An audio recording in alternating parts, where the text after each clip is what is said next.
All right.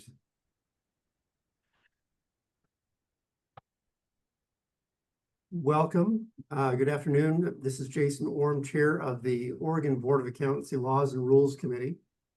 Today is Tuesday, September 16th, 2025, and the time is 1:12 p.m. Pacific time. I'm calling this public meeting of the Laws and Rules Committee meeting to order. This hybrid in-person and Zoom meeting is being recorded and held at the offices of the Oregon Society of CPAs at 10206 Southwest Laurel Road in Beaverton, Oregon. We have a quorum to start this meeting. We may have quorum members float in and out. We expect to continue to have a quorum during the meeting. Please make sure to mute your mic when you'd like to speak. Please raise your hand in the room or on the Zoom screen, or virtually raise your hand.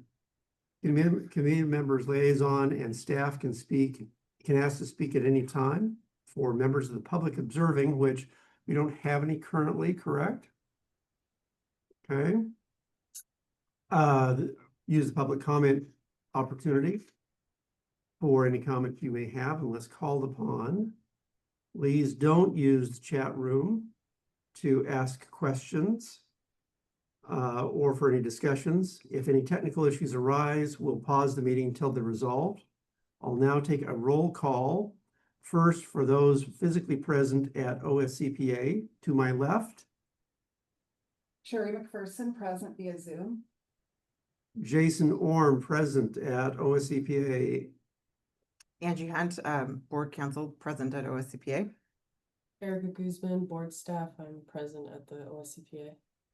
Now on Zoom, Martin. Sorry. Martin Piccioni, present by Zoom. Ray. Ray Johnson, present by Zoom. Beth. Beth Spencer, present by Zoom. Mr. Jason R. Jason Robinson, present by Zoom. Is there anyone else that we have not called upon? All right, hearing none. Let's go on to review the agenda. Everyone has received a copy of the draft agenda. Are there any comments? I would accept a motion. May I please have a motion to accept the agenda as presented? So moved. And as you so move, please state your full name Oh, yes, so sorry. So moved, Sherry McPherson. so that Angie doesn't get after Yep. me and the rest of us.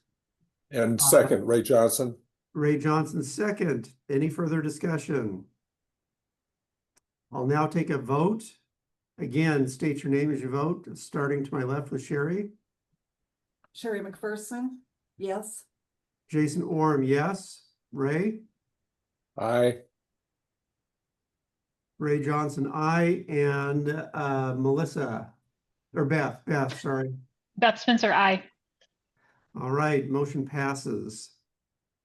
There are no members of the public, so we're skipping public comment and going directly to the agenda. It's a short agenda, but there is much to discuss.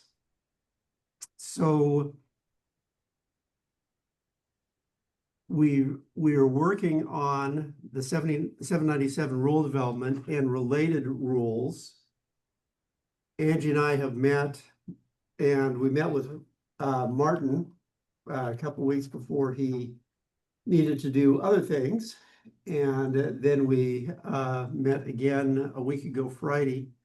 We are about halfway through the rules, the 100+ pages of rules.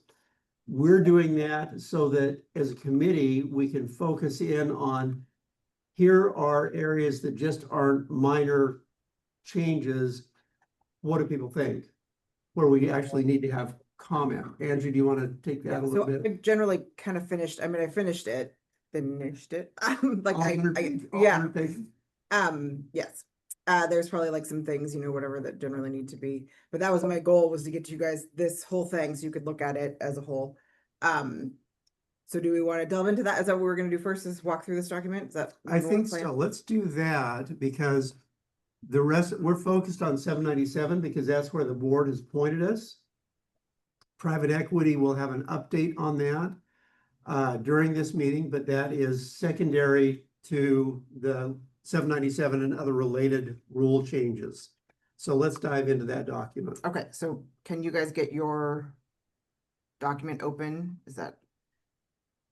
And basically what we had. We're talking about what you sent out at 4 p.m. on Friday, right? Yep. So there were two documents there. There was the document that is the rules draft and planning document. And that's where I went through and did the sort of like major overhaul, with the help of Jason and Martin. And, you know, we're gonna walk through sort of any of the comments that I have in that document. And then I asked you to sort of kind of focus in on those like 6 topics in general too. Not in general, more specifically. So first we'll start with just kind of like these initial changes. So, and the goal of you guys is to make the recommendation to the board to, you know, make these changes as redlined in this document. So please chime in if you have any questions or concerns. So on page 1, we're just basically taking out, this is what currently, anytime a rule is going out, it has to be sent to, we would have to send it to these places. And so we just removed these 2, Capital Press Room and Associated Press, just so that doesn't, I mean, they don't probably necessarily want to know about our rules every time we change them. So taking that out. Martin, on the next rule, which is the model rules and procedures, Martin had asked that I look into what happened in Senate Bill 3569. And that was the bill that required that when the board uses a RAC, they have to invite the legislature to attend. And that statutory change doesn't affect the AAG model rules, so we don't need to do any updates there. And then you'll see in all these like statutory authority references, whatever, I've updated those. I don't know why that was added to so many of our rules, but it shouldn't be there. So on to the next one, which was the screening and selection procedures for personal service contracts. Yeah, go I ahead. have a question. So where, there's the comments, do those stay in here? Oh, yeah, Yeah. they'll stay in there for the board to see, so they'll know why we're doing what we're doing. Okay, there is a typo on one. Do you want Oh. to fix that? On the very first one, under the Division 1 procedural rules, changes at the end of the first line.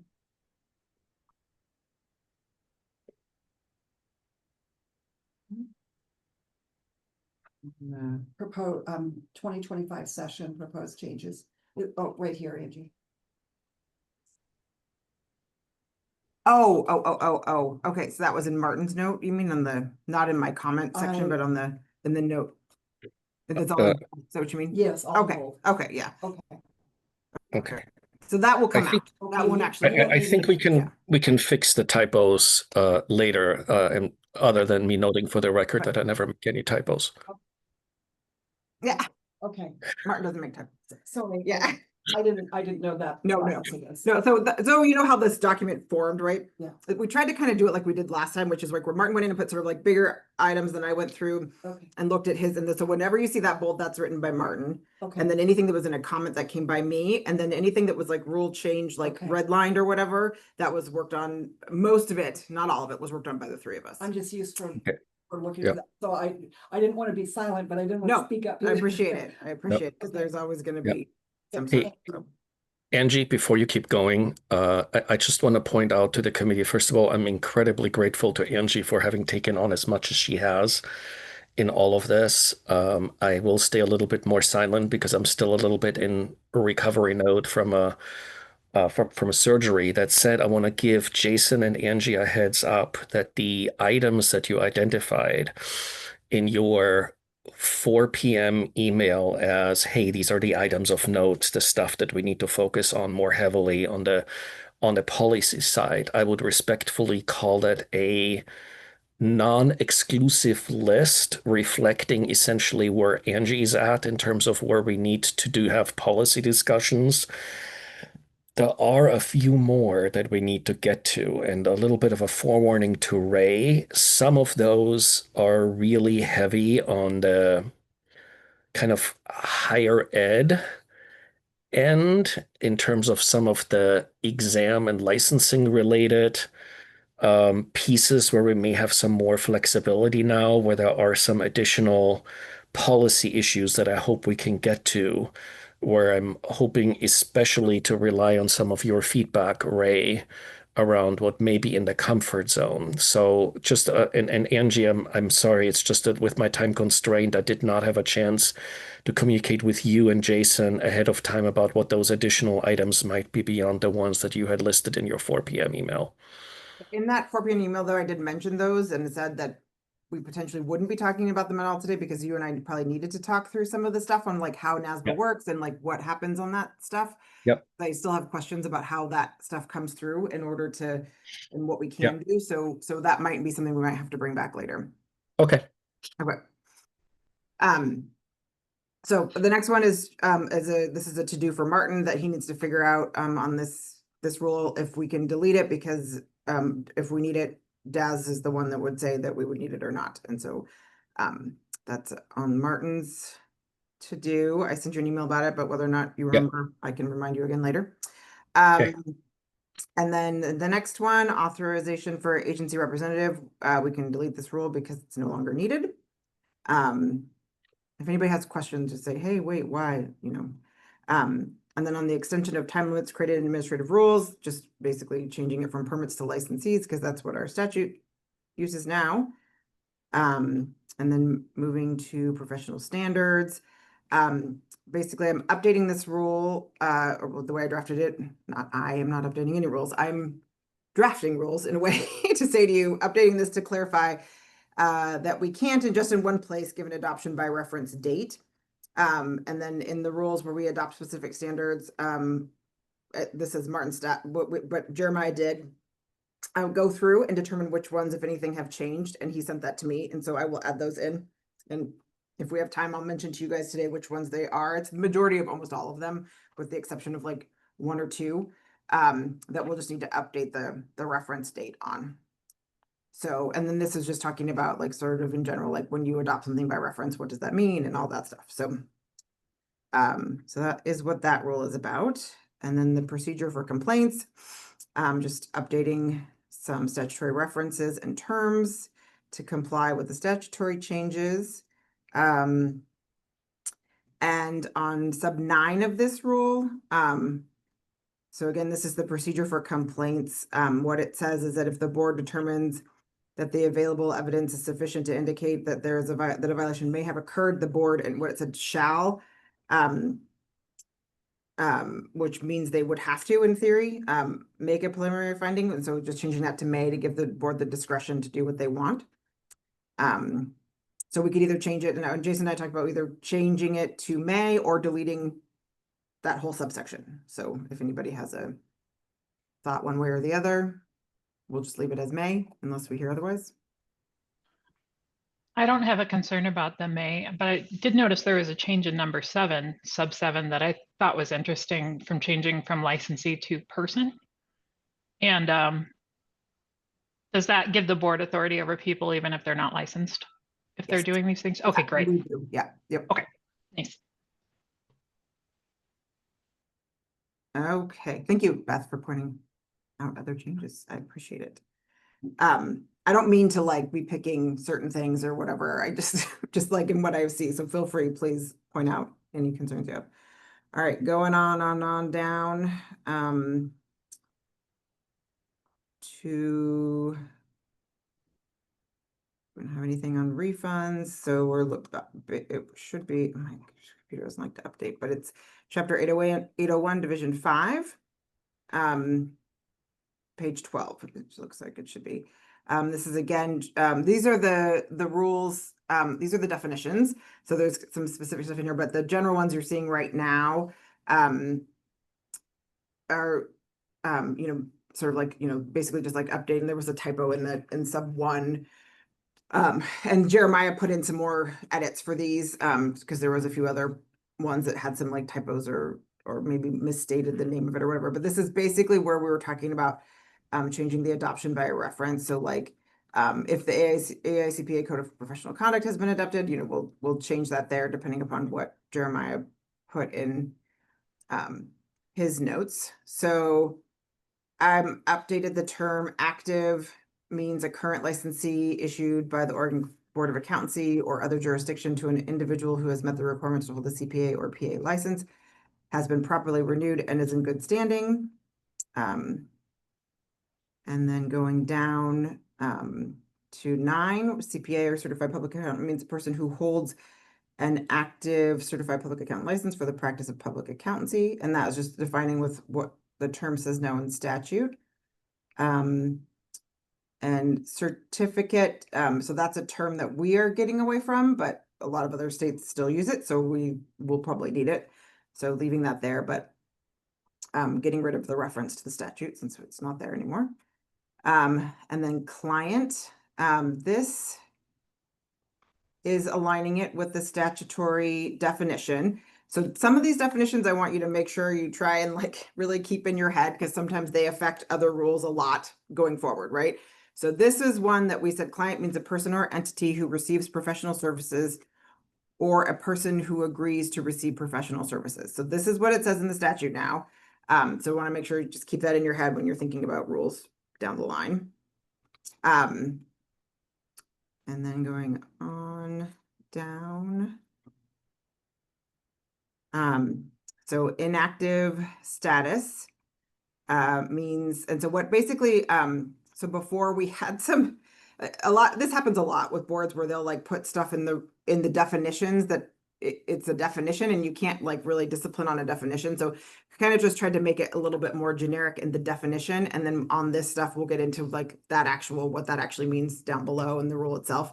But just basically saying like inactive status means a licensed status granted by the board to a licensee who has met and agreed to all the conditions and requirements set out in the OAR relating to inactive licensure status. So just making sure we don't have anything in there that's like you need to have like basically, so we're saying like kind of referring somebody basically to the rule, right? Because we don't want to have stuff in there that we can't do anything about.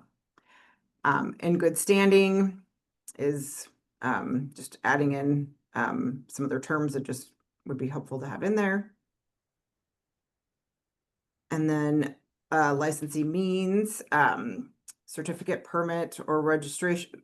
Sorry, oh, this should be certificate, permit, registration, or as there should be a comma there, but I'll fix that. Or a license issued by the board or by a jurisdiction outside of this state, enabling the holder thereof to practice public accountancy. And then I have a question about jurisdiction because earlier it is defined to include a foreign country. And if we include the foreign country in the jurisdiction and then license means someone who holds one from a foreign country, do they then get mobility? It's just something I want us to keep in mind if we need to narrow that we can look at it when we definition. get to that rule, but I don't think so. Okay. I think it's pretty specific in the mobility rule about where the Okay. license has to come from. Yeah. Good.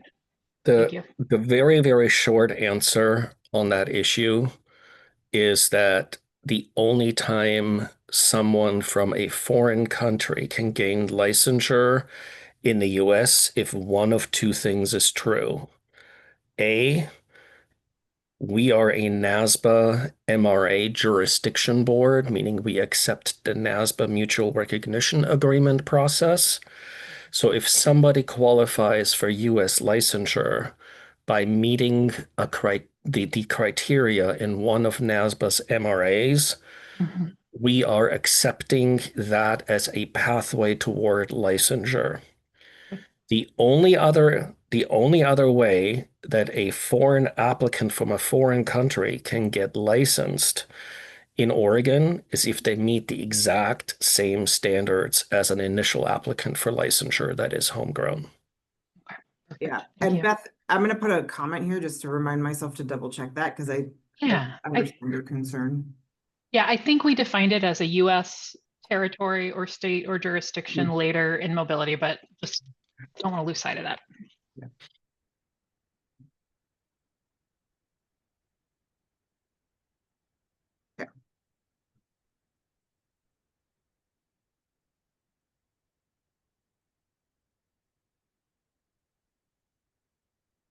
Oregon licensee means the holder of a license issued by this board. And then just taking out some of the statutory references to align with the statutory changes. And then principal place of business, this is, okay, so I'm gonna read you what it says first. So principal place of business means the location of the principal office where a person practices public accounting. And that this change is aligning with the new statutory language. We can expand it. The statute provides or as further defined by the board by rule. And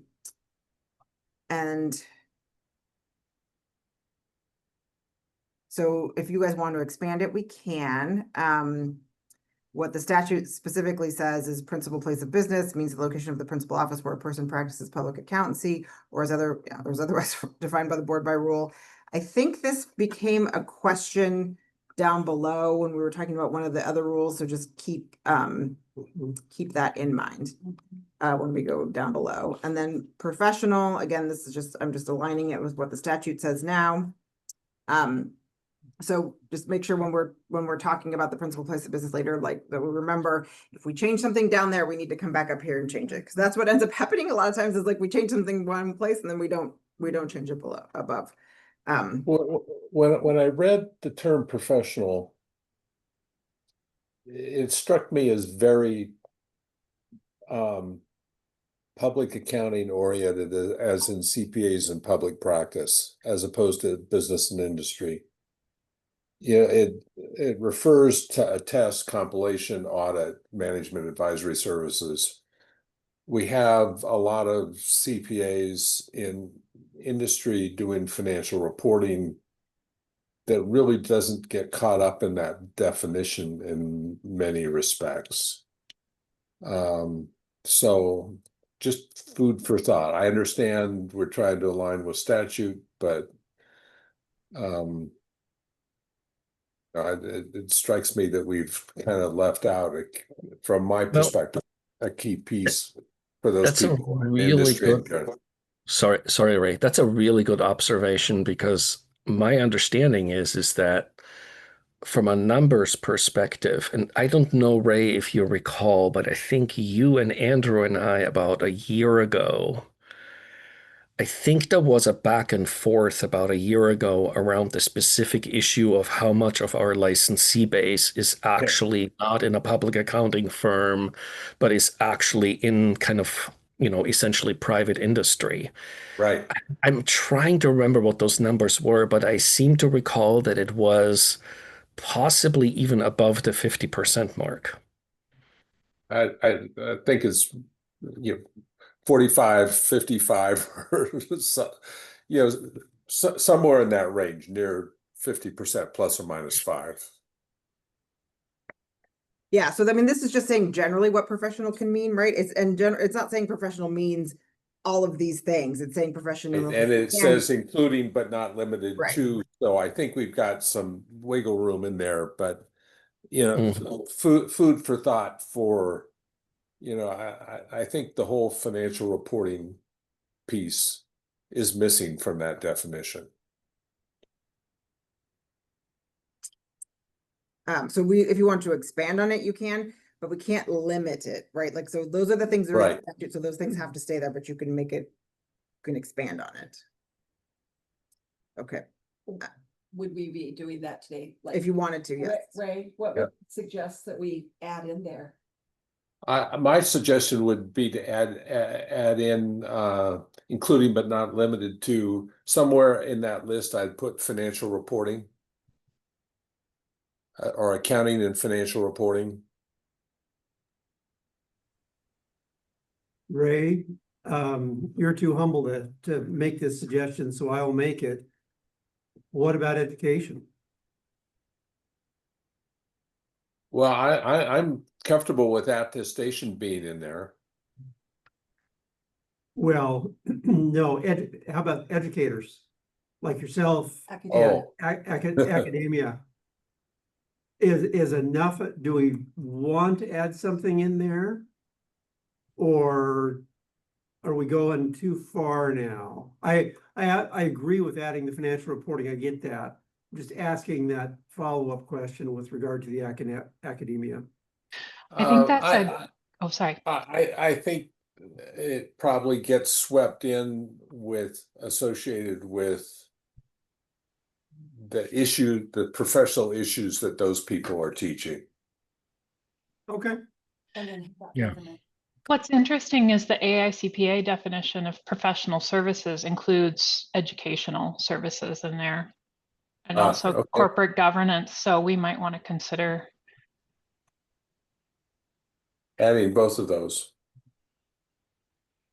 Beth, would you repeat that, please? Yeah, it includes both educational services as well as corporate governance. financial reporting does.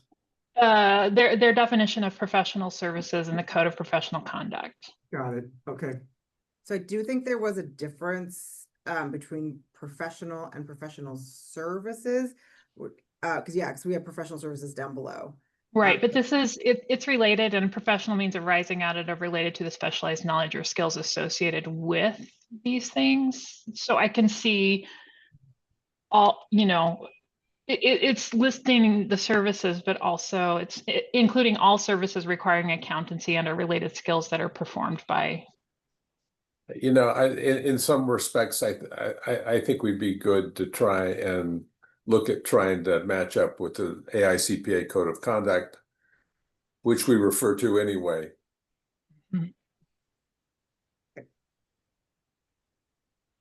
Down the road, we asked our licensees to comply with the AICPA Code of Conduct.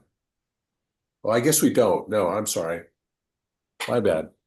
But I still think that's a good starting point. Okay. They also include personal financial planning. Yeah. I'm going to step away for just 2 minutes. I'll be right back. Financial advisory is in that list. Perfect, that covers that.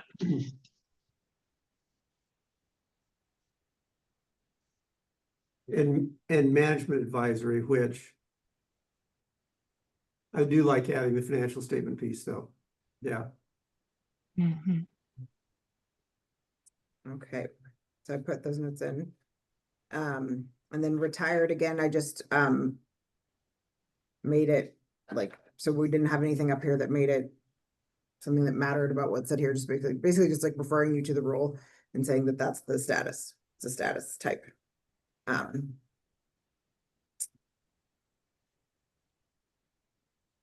So on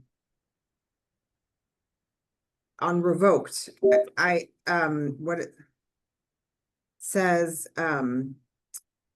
means a license, certificate, or permit that has been fully canceled. Now, this is what it said originally, and I don't think we have it defined we do not have it defined in statute. I don't know, nothing is ever fully canceled, so I was like, I just put another layer on it, means that has been.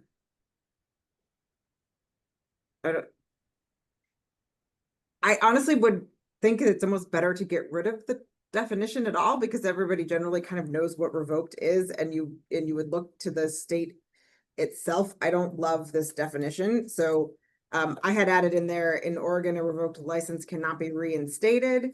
But that's not what the statute says, so it's basically you're going more specific, so you can do that if you wanted to, but before it said it's been fully canceled, and so before it said revoked means a license, certificate, or permit that has been fully canceled and cannot be reinstated.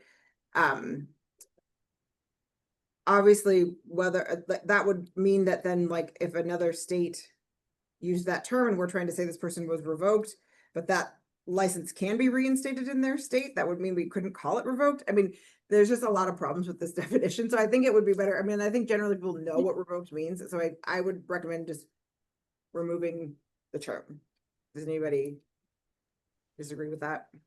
I have some concern if the board would actually revoke someone and they could not reinstate their license, because Right, and the statute allows it, right? the statute covers that. Yeah, right. Okay, good. It seems to me that if it's something that could cause issues, and yet it's a common term, we should get rid of it. Yeah, and it is, like I said, it's going more specific than the statute, which you can do, but like, I don't but the problem is, right, like where we would normally use any of this, right, would be in a disciplinary case where you have somebody who was revoked in another state. And I would hate for us to go try and move forward on somebody and be like, they can't have a license here because they were revoked somewhere else. And then have somebody come back and argue, well, wait a second, your definition of revoked doesn't apply to me, right? And then we do Yeah. not want that person here. So yeah, so I think it's better to just remove. Yeah, Um, because revoked in other states, they can be reinstated. Yeah, right. Yeah. Okay, so the standard here, these are just updating language and we'll get those all fixed up. And then the term state, number 72, is just, putting it in line with what we put in the statute.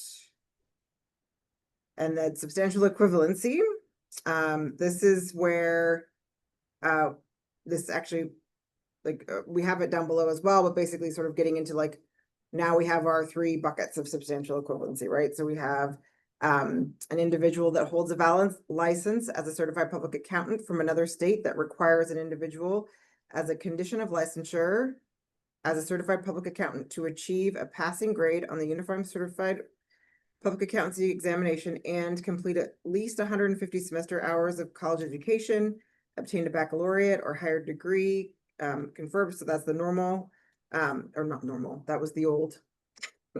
Now, and then also possess at least 1 year of experience verified by a licensee providing any type of service. And you guys can just read it. I don't need to read the whole thing to you. Jason and I worked through this one pretty closely together, so let us know what you think, if you have concerns.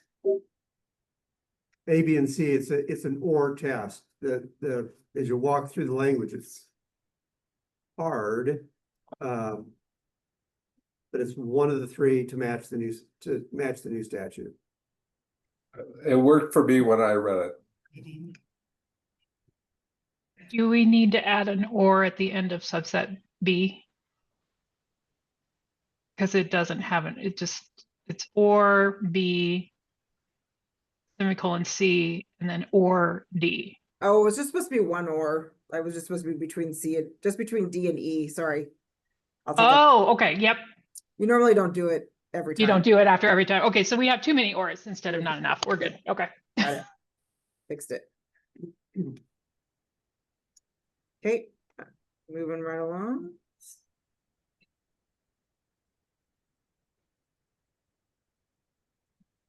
Civil penalties and cost recovery. So just making on sub 6, I was just making a change there.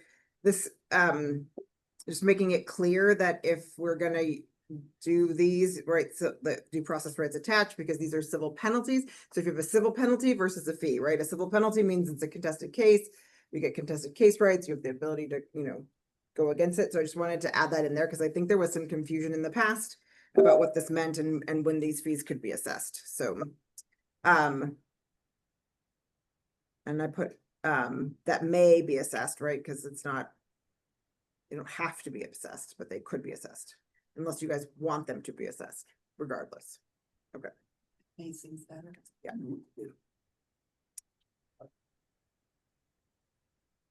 And then there's just a typo in that one going down. Okay, so this is the CPA exam applications. This is the one where, and Martin, I think it probably, I don't know, I guess we need to talk timing. If we don't talk about this today, and when they vote, when do these have to get to the board by in order to initiate rulemaking in time to get it in place for all the stars to align? So you're talking about 801, 010, 0045 stuff? Or just in no, I'm talking about in general, right? Like, so like today, right, the goal would be for them to vote, at least for some of them, to vote to recommend these items to the board to consider initiation of rulemaking, or do we want to wait until they have everything? So my understanding, hang on, let me turn my camera back on. So my understanding was, and Jason, please, Jason, our chair, please stop me if this doesn't align with your understanding. I thought that up until now, we were simply talking about that the most important outcome from this LRC in connection to the board meeting specifically that's coming up on Thursday next week is that we must have clarity from the LRC as to which issues we need to have guidance on from the board. That's by far the most critical outcome. So in that sense, what I extrapolate from that is that there is, from my perspective, an option, but not really a requirement for any of this stuff to get a formal LRC recommendation today. It's really much more about, at least from my perspective in this process, what are the pieces where the LRC is uncomfortable moving further on any aspect of these rules without getting some further direction from the board. That, to me, is the most critical item.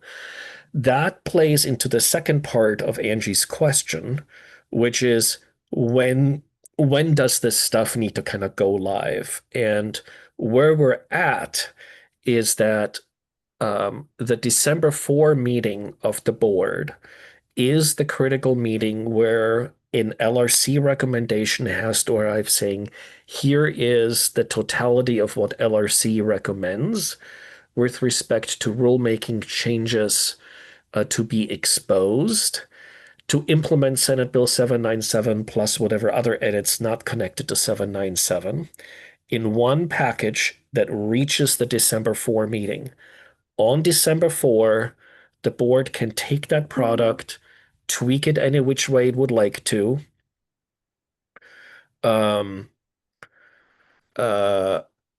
Basically, sorry, I just got another email from another council, so I'm getting a little sidetracked here. But essentially, on December 4, the board can then choose to expose those rules either as recommended by LRC or with any smaller tweaks and say, staff, please expose them on January 1, 2026, which is the actual date where we have legal permission to expose those rules. And we will go for, so that's essentially, I don't know if you want to get me to the steps after that, but essentially our LRC recommendations need to be done in full with respect to what it is we're recommending to the board no later than basically the end of November, because otherwise we have almost no time. When are you guys doing the town hall? We are also doing a town hall. So Sherry, remind me of this. I think off the top of my head, I'm thinking November 16 or 17 is kind of what's stuck in my head around this, or 17. November 9, or no, it's not November 10 because I'm teaching a class. November 17th. November 17th. Yes. Monday, the 17th. Yeah. Okay. That's that seems because the town hall has to take place before we actually expose the rules, because we cannot take comment and feedback during the time when we are in that formal process. So that town hall piece, and actually, Erica and Andrew, if you can please help me not forget that I need to talk with the board about this during the board meeting. There's too many details right now, but we need to actually bring this up with the board formally in September at our next board meeting. But yeah, that hopefully will not cause concerns for you, Angie, because we don't have anything exposed at that point. So that's perfect, because then I was going to say, then we don't need to touch this rule right now. We'll bring it back to the next LRC. Yeah. So we can skip ahead. So we have a lot to talk about. So if we can Yeah. hold on to the next one till after you and I can meet to talk through Yeah. this, so I can understand the NASMA process more to help write it in a way that helps. We'll bring Yep. this back. Okay, so let's skip this rule. So I put a note on mine, bring back to the LRC at next LRC meeting after discussing with Martin. So was this around 010050 application for the uniform CPA exam? Yep. Okay, can I ask one other question? before we move on to another rule, because it also pertains to this rule. Just from a policy standpoint, are we, and Ray, this is kind of one of the reasons why I forewarned you about some of my stuff. One of the, and this has nothing to do with the NASBA process, so Angie, please bear with me. This is really about a policy direction, how we want to approach this. One of the issues that we need to work through, both with respect to exam candidates and with respect to applicants for initial licensure, is to what degree the LRC and board are comfortable with streamlining what we have now. And I think that at the examination application level, this is a little bit of a different issue than at the initial application level where we're talking about licensing requirements. So what I'm going to ask very specifically now, and Ray, I'm going to put you on this spot a little bit, is, and obviously I want to hear from more than Ray, but Ray, I want you to be first from a higher ed perspective, right? What would happen if at the LRC and board level, we would be willing to say, can we ease and streamline this process by saying, when it comes to sitting for the exam, if a candidate has a degree in accounting from an accredited institution, do we really need to care whether do we need to care, or do we really need to go through a bucket analysis just for the purposes of allowing them to sit for the exam?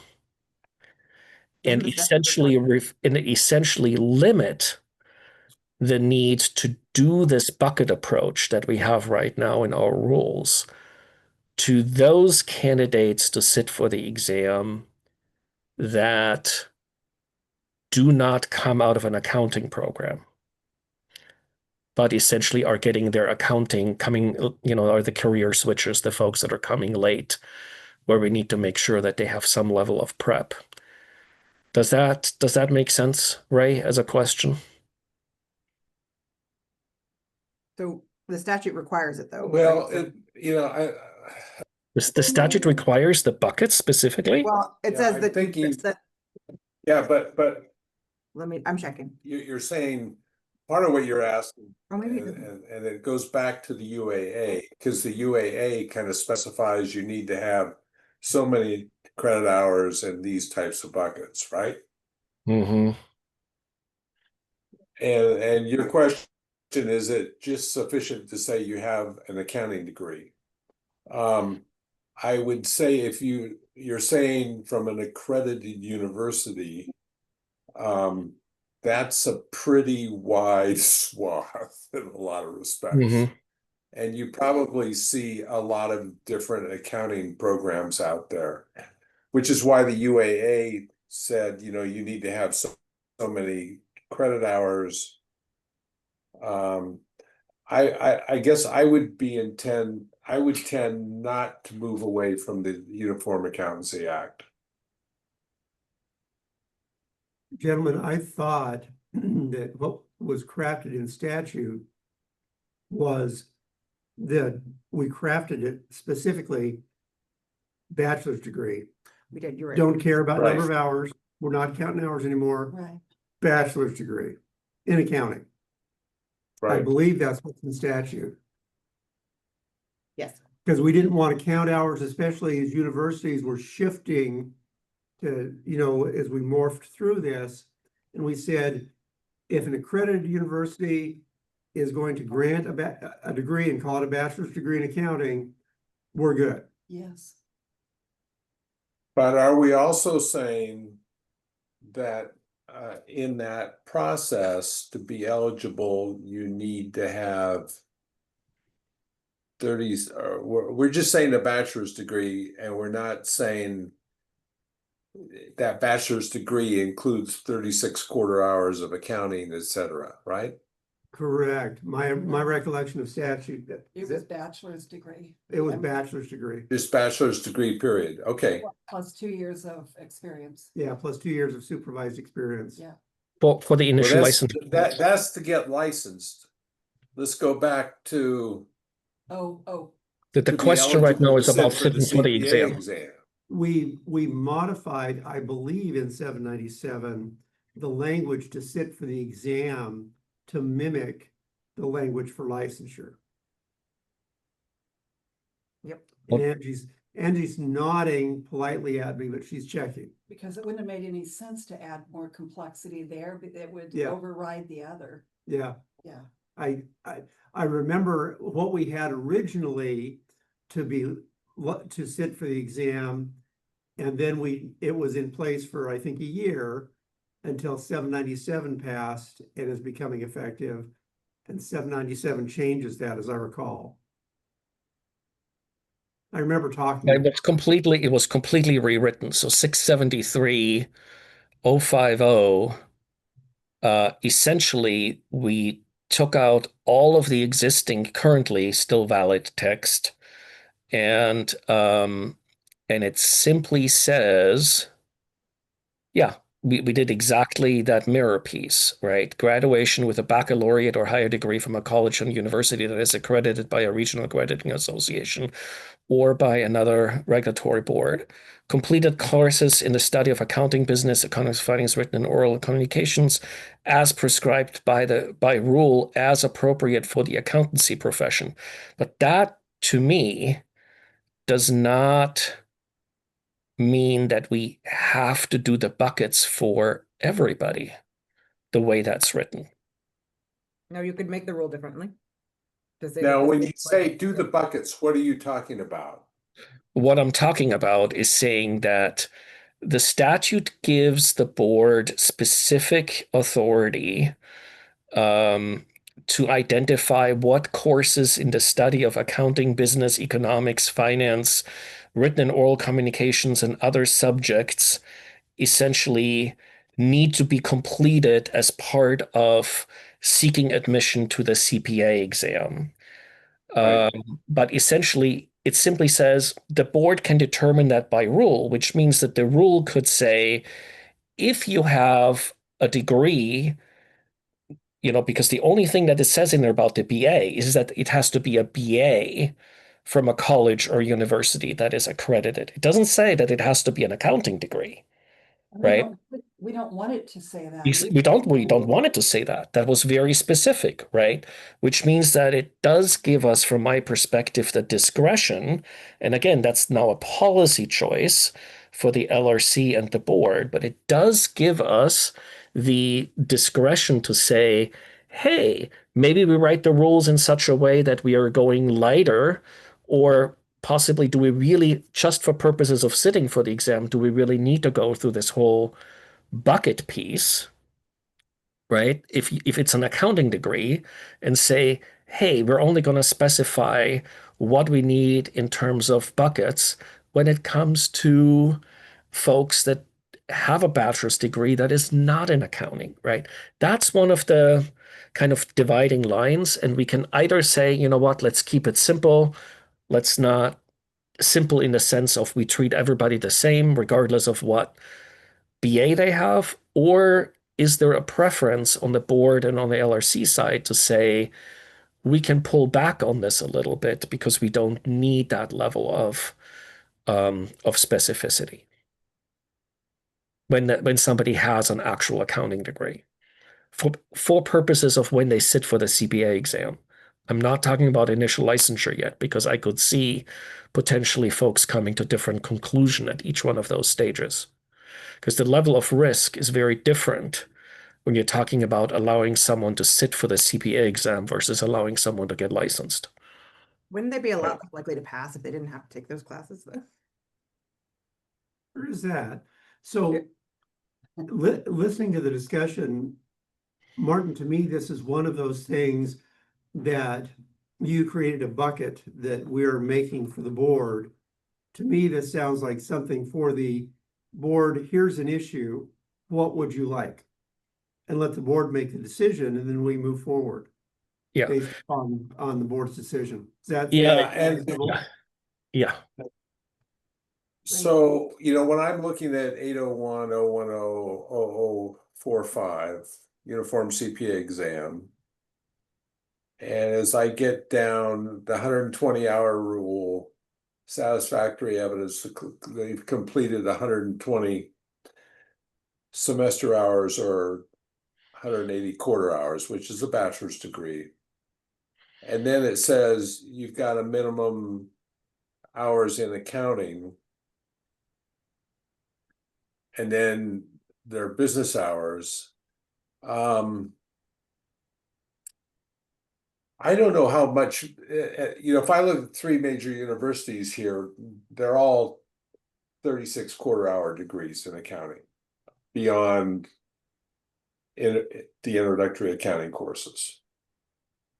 If I look nationally, I don't know how much variation there is out there. I know that what we're doing with these buckets basically mimics the UAA, Pretty closely. Yeah. right? Yeah, pretty So- closely. So I think what we're doing is trying to follow what the Uniform Accountancy Act is. Now, I'd be very comfortable saying if you had a bachelor's degree in accounting or equivalent and a minimum including that was 24 semester hours or 36 quarter hours study of accounting. I don't care about getting into the weeds of what that 36 quarter hours is.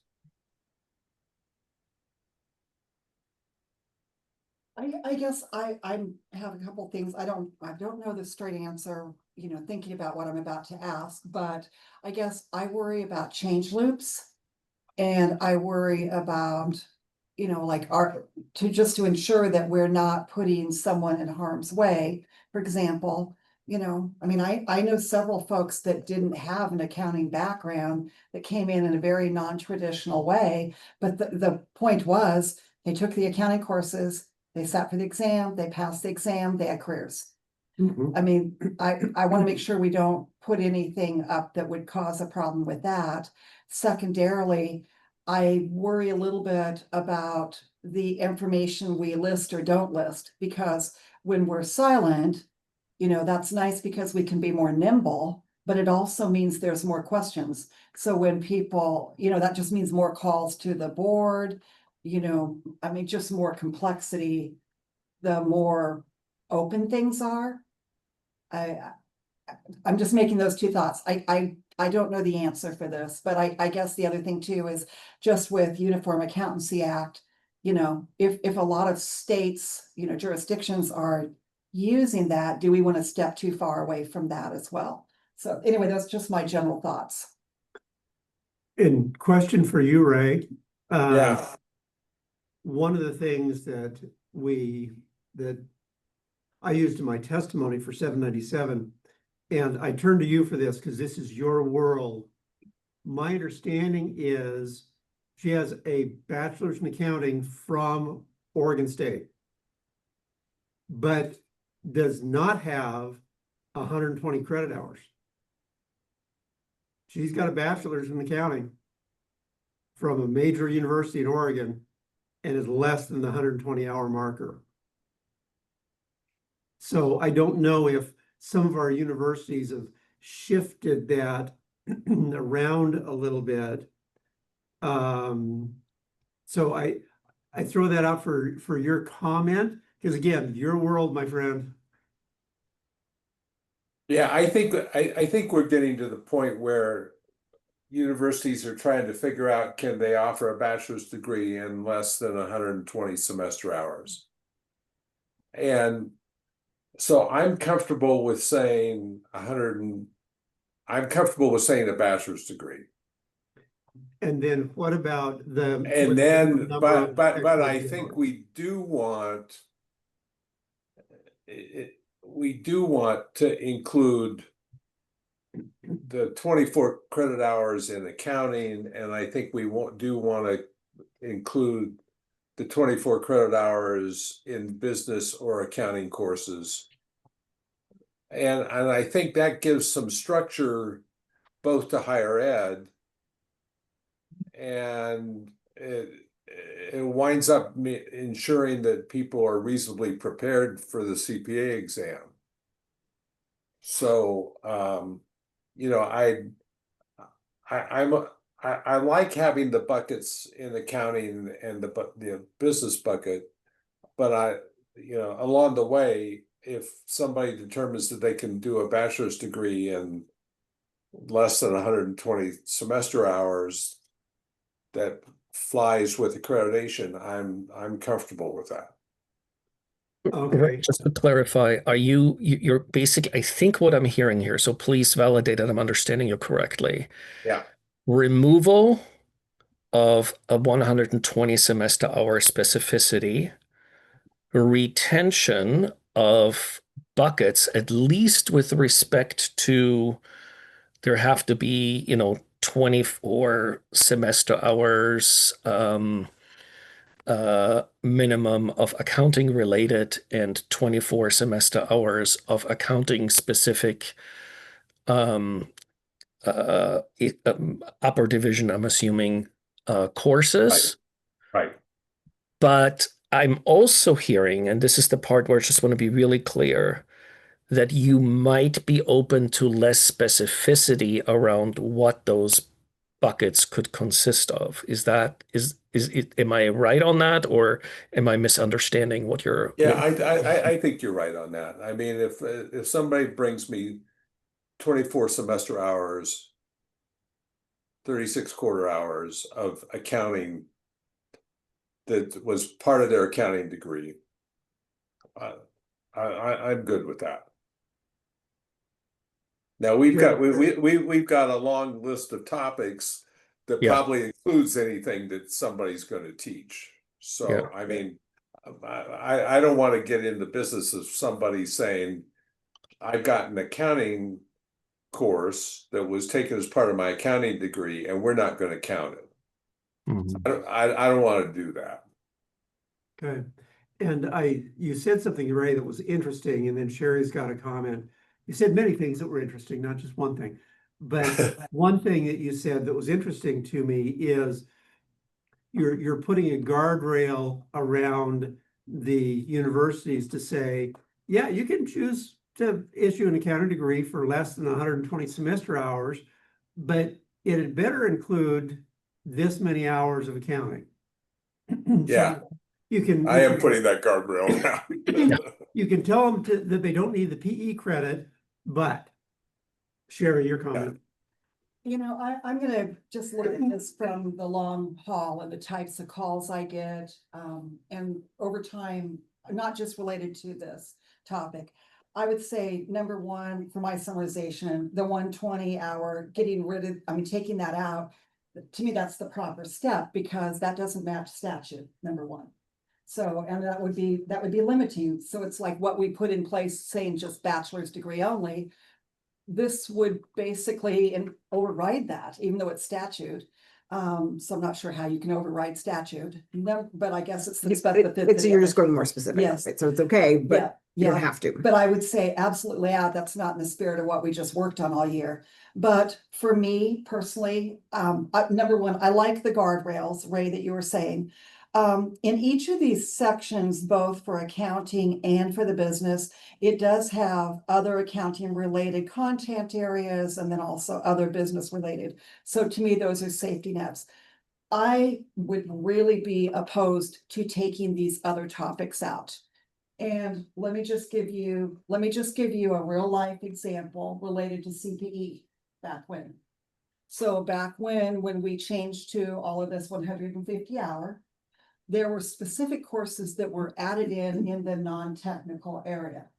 And those courses were decision-making, problem solving, etc.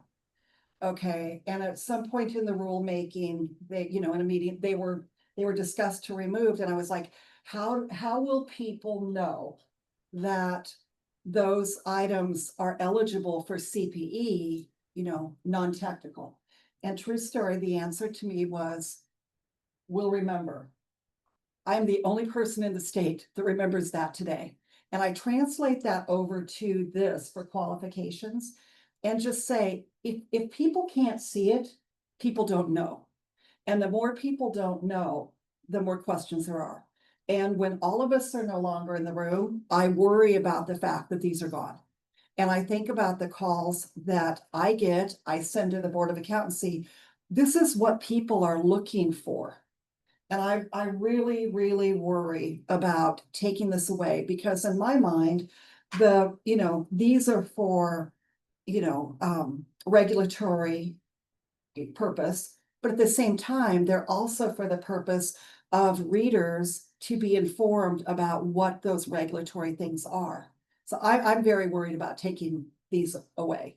I think those safety nets in there of other accounting and other business are great, but I'm getting calls on this right now regularly. People don't like, okay, what do I need to have, right? And I don't feel like we would have a place to point people. So the specificity in rule is helpful. Yes. So what I'm hearing is we remove 3A. Now I'm wrapped up in the, we remove the 120-hour Yeah. rule and we point towards baccalaureate Yeah. degree from an accredited university. And then we leave in the B and subs with minimum of 24 semester or quarter hours with all these different topics. And then the same thing with the business, where did I see that? Middle of the next page. Middle of the next page, thank you. Same thing with the next group. So again, leaving guardrails around higher education with regard to what's important for our profession to be taught, but getting rid of the 120-hour marker in case they want to make modifications to what they are willing to issue a bachelor's degree and still be accredited. Yes. I have a question about how these buckets are applied currently, though. It does say upper division or graduate level in some or all of the subject areas. So do we have someone, NASBA or Oregon Board, going through people's transcripts, like trying to say, well, you have to have at least these? Or, I mean, how does it work in practice? Are we denying people the exam if they don't have everything on the list? Because that's not how I read the rule. But then if we're not, if we're not requiring anything against that, like what is the value of the list? So NASBA is currently the processor of these applications. And one of the goals of me raising this question is to actually make it easier. Because there is, I can certainly see that Sherry can be right some of the time, because there will be calls that are looking for specificity. I also get the other calls, which is where the specificity is the barrier. And someone is forced into taking classes that their program would not normally require just so that they can sit for the exam. Yeah. So just the way that Sherry phrased it as she will be strongly opposed to removing specificity. I just know that specificity is a two-edged sword. It can be really helpful to provide answers, and it can also be the barrier to people in the pipeline. It can be both, right? Which is why this is not a straightforward issue for me. And I'll be honest that one of my, if you will, agendas in all of this is, right, as part of testing out, can we make this a little bit more flexible for us? Can we make this a little bit easier for us and ease up on the level of specificity? And it sounds like Ray is at least is open to at least a little bit of that.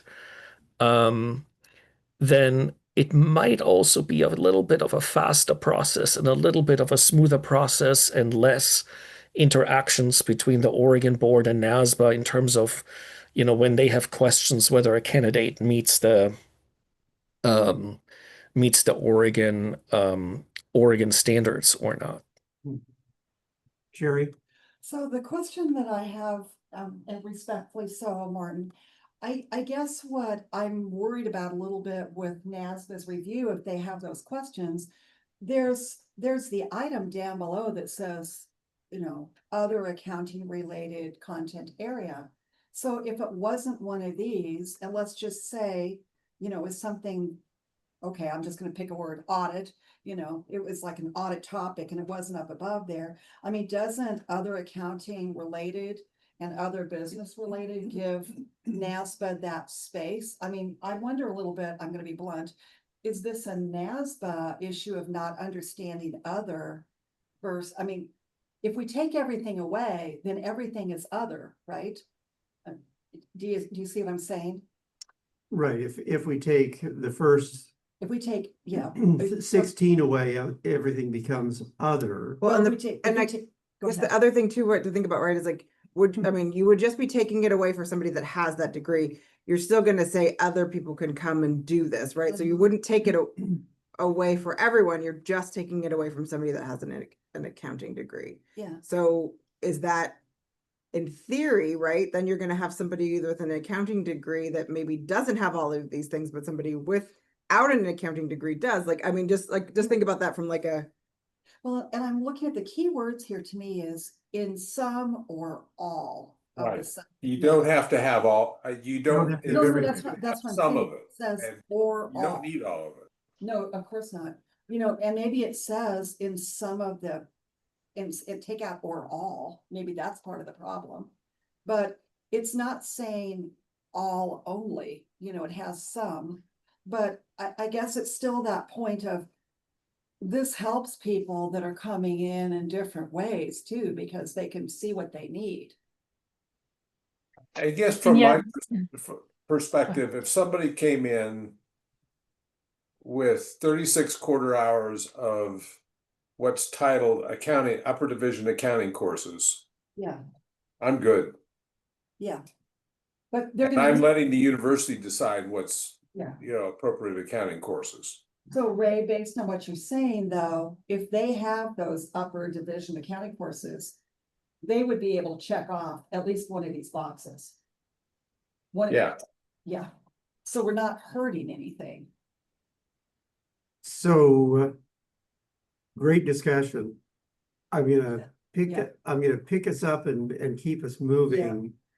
We've got the question of maybe we add this for the board? The specificity is helpful in some ways and maybe not in other ways. What would the board like? What would they like? What's their preference? And then we can tailor to that. I do like the language. I in my head, I was trying to figure out something different that's not some or all, but I can't get there in a better way and not have it too broad. Any of the So- following. Yeah. And one or more of the following. So. It's almost like these are examples of upper level accounting course content. It's not limited to and doesn't have to include these. It's really examples, because I don't think we're going through 1 through 16 and making sure people have one in each. Or if we are, we shouldn't be, because that is a barrier, like Martin said. Well, and that moves away from the language of the rule, which is I only have to have some of them. I can have one of them and be okay. Yeah. If I'm a tax geek, I spend my world in taxation, I qualify. So- Yeah, and if you get an accounting degree, the accounting degree should be will generally be broad enough that to prepare you to. You're not going to just sit for reg and TCP. You're going to have to Correct. take audit. You're going to have a broad enough base, because the CPA exam has a broad enough base. Correct. Angie connected on that earlier in our conversation, because let's assume somebody's coming in, they don't have an accounting degree. Let's assume they have an IT degree, right? True story, some of the candidates coming up to me at a career fair over this last year, they weren't accounting, degree enrolled, I mean, they weren't enrolled in accounting degree, I mean, accounting programs. They were in data technology, but they were interested in becoming CPAs as well. Well, they're not, it doesn't, you know, as long as they took some of these classes and they could qualify, right, for the curriculum. It's like they still have to pass the exam. I mean, that was Angie's point. So if they took all tax, but they're not gonna get through AUD if they haven't had some, I mean, likely they're not going to. Unless they have some education in that area. So I think that's the safety net in a way, those various categories of the exam. Yeah, I think you're right. I mean, you know, we want to include somebody who has a bachelor's degree in any bachelor and it doesn't need to be a bachelor's degree in accounting. There should be a pathway for somebody who has a bachelor's degree and in the process has completed 36 quarter hours of accounting and 36 quarter hours of business. They're eligible to sit. Right. Yeah. Okay, And for those that do have an accounting degree, we're not going to get in the business of evaluating was that accounting degree teaching the right things. right. Okay, great discussion. Angie, move us along. Okay. I will do so. Sorry, I'm just putting in notes to. So we're gonna take that to the board to ask them. Yes, please. Just put that in here.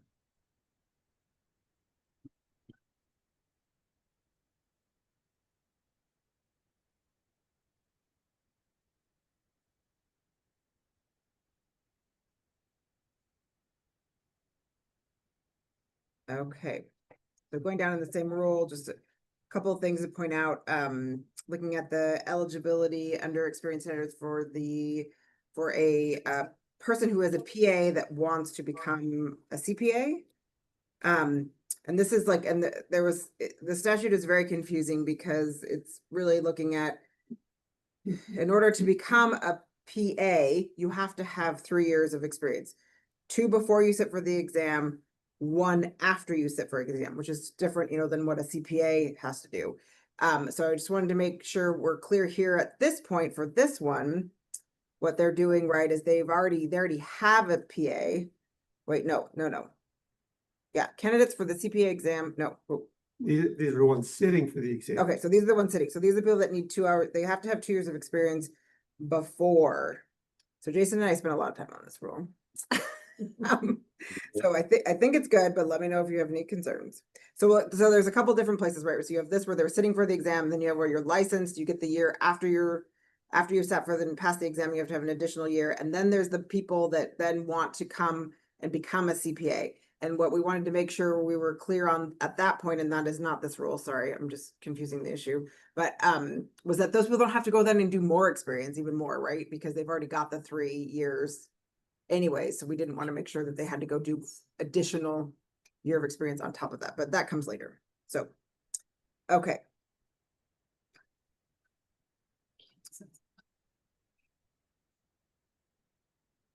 And we added in on the years of experience, what a year means, Yes.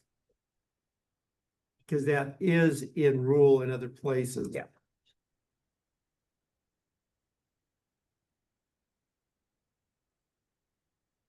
So they have to have the experience before they sit for the exam? For PAs. Yeah, for PAs. Because they only have to have a high school degree. Oh, that's right. Right, That's right. yep, Thank yep. you. Good. PAs, I knew Yeah. you said that. Yeah, I know, earlier. I know. heard you. It's always because it's like, it just doesn't happen very often. So you always have to be like Yeah. transition. Okay, so down to credit for uniform CPA exam sections. This is just updating these. Let me know if you have any questions or concerns. I know we walked through this all together, Martin, Jason, and I believe.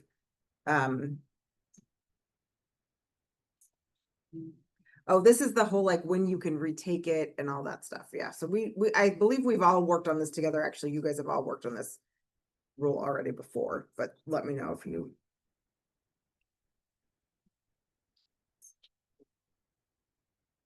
Because we were talking about these related to the new exam. Yep. Right. And we had this crazy rule that made it really complicated to figure out like when you could extend, right? It was the whole like, if you pass this one, then do you get an additional 30, whatever? So we cleaned that up. And so I think that one we should be good.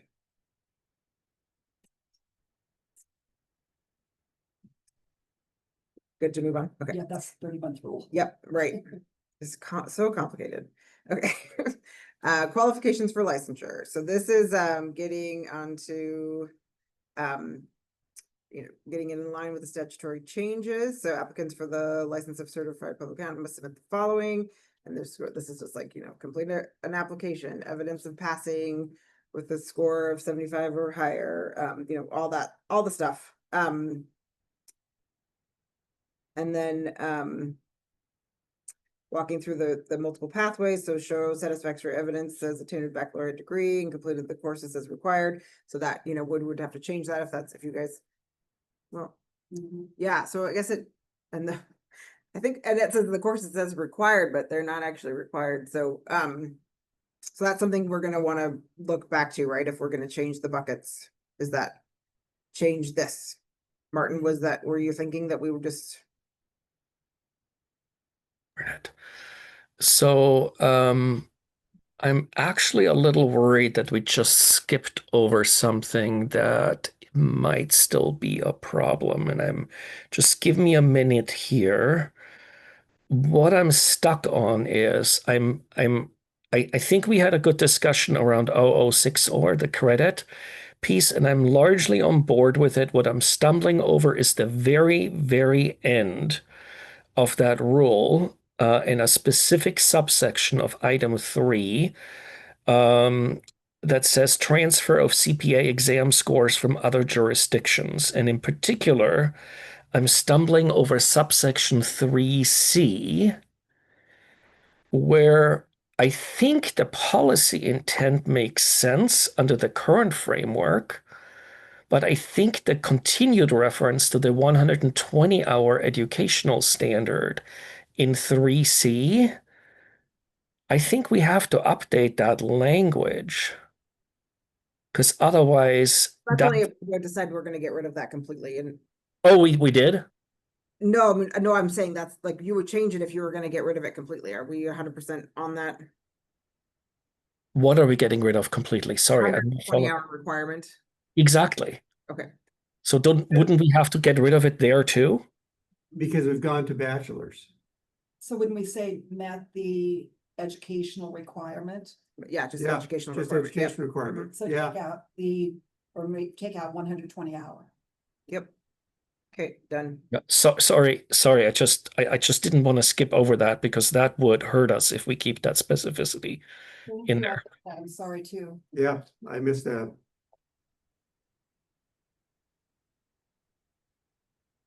Sorry, Angie. I know you're on the roll. Please go. No. I mean, when I did it, I didn't draft it with taking out the 120, so that makes sense that it was still there. Okay, so back down to this. Sorry, my question, Martin, for you was on this, we're saying show satisfactory evidence that the candidate has obtained a baccalaureate degree and completed the courses as required. So that's implying they're required, or just say completed the courses referenced. Yeah.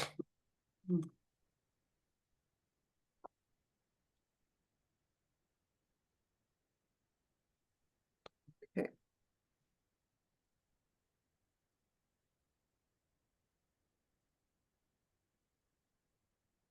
What a difference the word makes, right? Yeah. Meet the requirements. Okay, I think that's okay that still says requirements. So satisfactory of the candidate has obtained and has completed 150 hours of college education that meet the requirements of. So the reference would have to be done in both the sub I and the sub 2I. Yep, that's what I did. Yep. And pretty and okay, I 'cause it's think not wouldn't saying- we need the word or after sub I as well, the way you have the or after sub double I? Because these are all these are three different pathways, right? So I, one, double I, triple I. yep, so you They're only need all, one or, we only need one or? yep. Cause it's saying that, this, or that. You don't put an or every time. You don't. Okay. Just want to make sure that we end up with three options because that's the goal here, right? That's what it Because does. if Okay. we were writing a sentence, we would say apple, Orange, banana, or- or, yeah. or orange. Right. Yeah. Yeah. I you put the or- insist on bananas. They're healthy. Sorry. Or orange. So I might be overthinking this, but with I, double I, and triple I, if we don't require the courses, then it only requires a baccalaureate degree that's not an accounting degree to get licensed. So I think the language eliminates one of the two pathways that we want under there. We want either bachelor's of accounting, maybe with an unspecified bucket, or you need to have a bachelor's, it might not be in accounting, and you have to have these specific courses so that we know that you have obtained the competencies. I don't know that we need that, because basically you're saying in order, one of the things you have to do, Beth, is pass the CPA exam. True.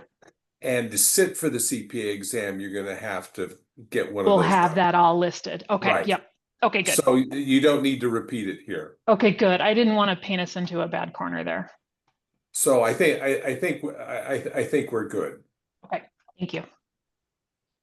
Okay. All right, then we can go down, down, down.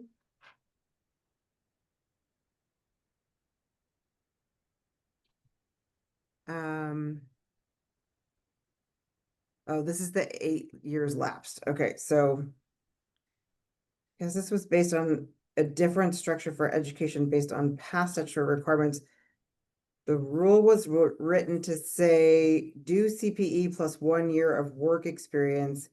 But now statute sometimes requires 2, so got rid of CPE and changed everyone to 2 years of experience. Jason, over to you. That's literally what my note says. Where are we? Page 37, sub 6, Ah. if more than 8 years have lapsed since an applicant completed and passed all sections of the CPA exam. Got it. Sorry. And now I have to come back up. So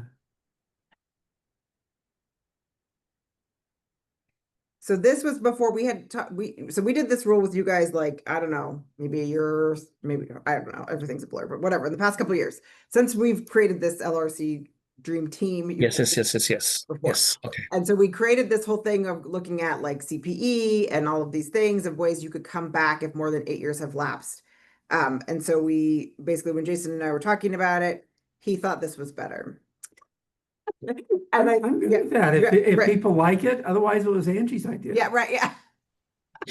So how is it different? Basically, it's saying for someone who might have a bachelor's degree, it's just the same amount of experience that they need to get licensed. It just has to be in the 4-year period prior to applying so that it's not from 8 to 10 years ago. Is that what I'm reading right? Well, and the other thing it does is it gets rid of the CPE. Because if they've had the 2 years of supervised experience, where we kind of went with that within the last 4 years, 2 years of supervised experience, I think, is better than 80 hours of CPE. Right. I'm just trying to see what's different for this as opposed to a person applying for their license after just having passed the exam with a bachelor's degree and 2 years of experience. Got it. They also wouldn't have the CPE. But Oh, you cross They that don't out. have the CPE. We carved that off because they don't have the Yeah. CPE requirement either. So is it just adding a year to someone with a master's, but for the bachelor's, it's essentially the same, but it's just saying it has to be within the 4 years prior?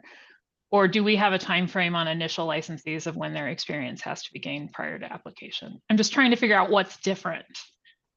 yeah, because it should be an extra thing. Yeah, and it doesn't, Point.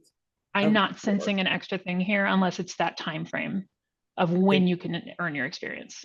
I think. Yeah, it's a little bit of an easier pathway, the way this has been rewritten. Yeah. Well, And I think the difference is I've got a bachelor's degree, or no, I've got a master's degree. And normally it'd be 1 year of experience, but it's been 8 years. So I need, even though I've got a master's degree, I can't just work for a year supervised and get licensed. I've got to do 2 because I've been out for a long time.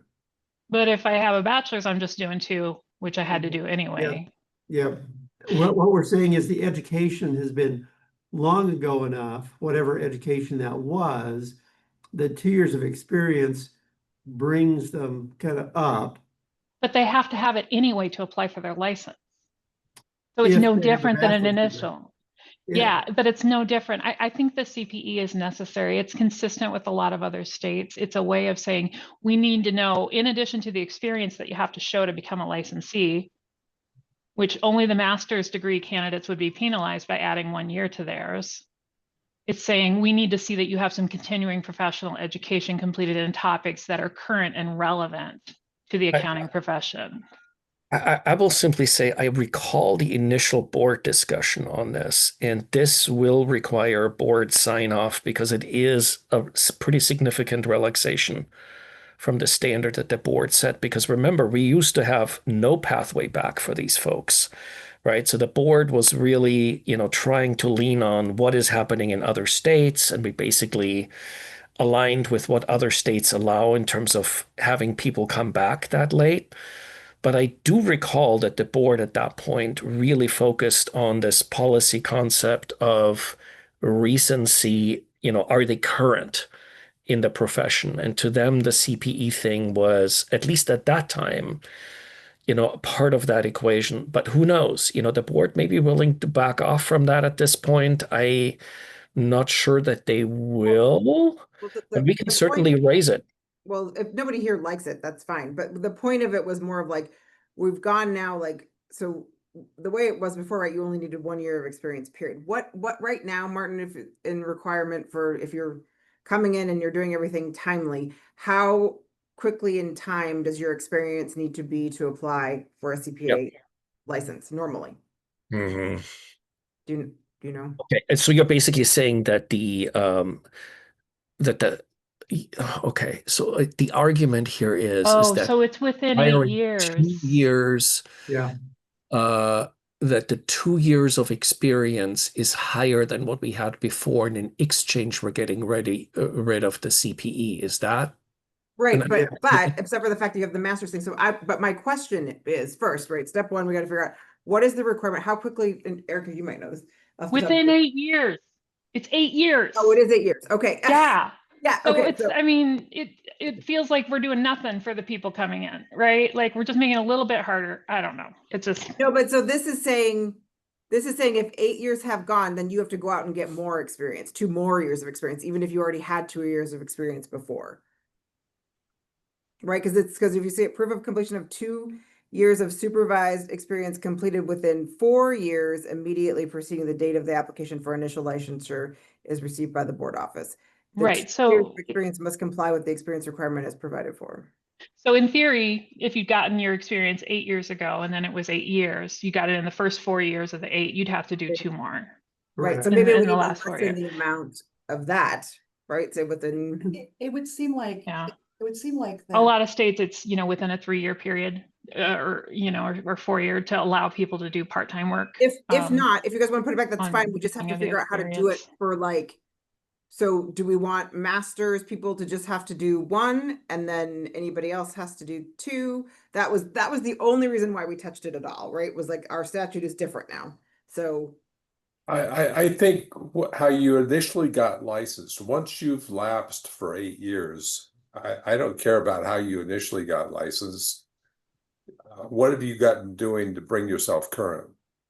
So This is for someone who's never been licensed. Yes, They've somebody passed who the did it. exam, they've got the education, and for whatever reason they didn't apply, usually because they didn't have the experience. And so in my experience with individual candidates. And so in that case, having them get the 2 years within the 4 preceding, it's really not a thing, because usually that's what's holding them back.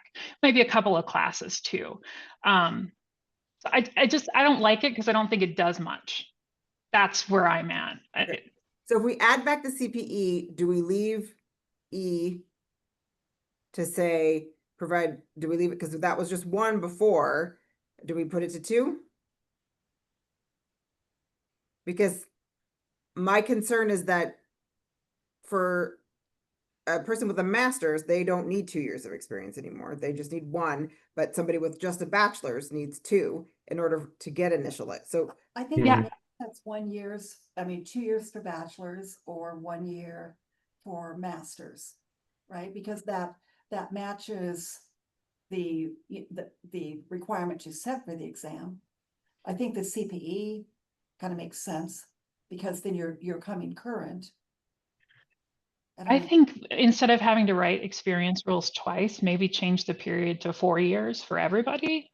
And then it's always current experience, if that's really important. Because an 8-year window on the initial licensees around the exam, that's a long time. So sorry, I don't follow. Beth, you're suggesting instead of if more than 8 years have lapsed, if more than 4 years have lapsed. Since No, I'm just saying don't address the experience at all in the 8 years, because in the initial rule for regular candidates, they're allowed to accrue their experience over an 8-year period. So I just don't understand. It seems arbitrary to me that we're saying if you're 1 day over 8 years, yours has to be within 4 years. the thought behind this, as Angie and I talked That was about, already there, Beth, just so you know. I know, that's why I'm trying to Okay. understand why we're adding it back in, and yeah, sorry, I'll stop. But I No, don't think the it's only good reason why rulemaking. the only reason why I touch this rule is because now we have the difference, right, of how much experience different people need. So I was just trying to capture that. And then we were trying to capture it sort of like in one way, so it didn't have to matter on the basic side of it, right? Like of not having to separate it out depending upon what kind of degree they had. Can I ask this differently? If I go back to Ray's observation, which is, should it matter what the original pathway was toward licensure if someone has been lapsed for that long of a period of So it's time? possible they never got the experience at all, right? well, yeah, these are not licensed people. These are folks that sat for the exam, never licensed, and Oh. it's been 8 years. And potentially never Yeah. got any experience, ever. Yeah, I read it incorrectly to start with. Okay. And so where Angie and I went with this is Jason passed the exam in 2016. He was never licensed. He's been out doing a variety of things. He had all the requirements to sit for the exam. What Got the it. old rule said is if Jason does 80 CPE hours and has a year of supervised experience, he can be Mhm. licensed. And so Got what we did was modify that to say 2 years of supervised experience, don't worry about the CPE. Because the year of supervised experience is more than a swap for 80 hours of CPE as far as public protection. And I think what Jason was also getting to on that was that you're getting more out of a year, like that the CPE versus doing a year of experience, you're going to get more from that and learn more in that time. Yeah. period. But So it was listen like to this. Yeah, I get that, but listen to this fact pattern. So if you have one person who took the exam in 2016 and they applied at the 7-year and 364-day mark, and they have a master's degree, they can still accrue all their experience in that 8 years and apply for it with 1 year of experience. Whereas if it's the day after, suddenly it's like, well, no, now you need 2, even though you have the master's, and we don't want you to have it. Like it's arbitrary. It just feels the CPE was a way to say, because everyone's going to have experience regardless of when they apply, right? It just doesn't feel like we're adding anything to that. Would it need to be 3 years of experience for us to feel comfortable? But then that doesn't feel right. well, so you already had that would already have triggered that anyways, though, right? Because you already had the 3 years immediately preceding the date the application for initial licensure is received. So in theory, right, it could potentially not be They could have, have to redo all their experience anyways. Hmm. I mean, that's just the way. I just don't think it achieves anything more than the rule already achieves for initial licensees, whether it's 8 years or not.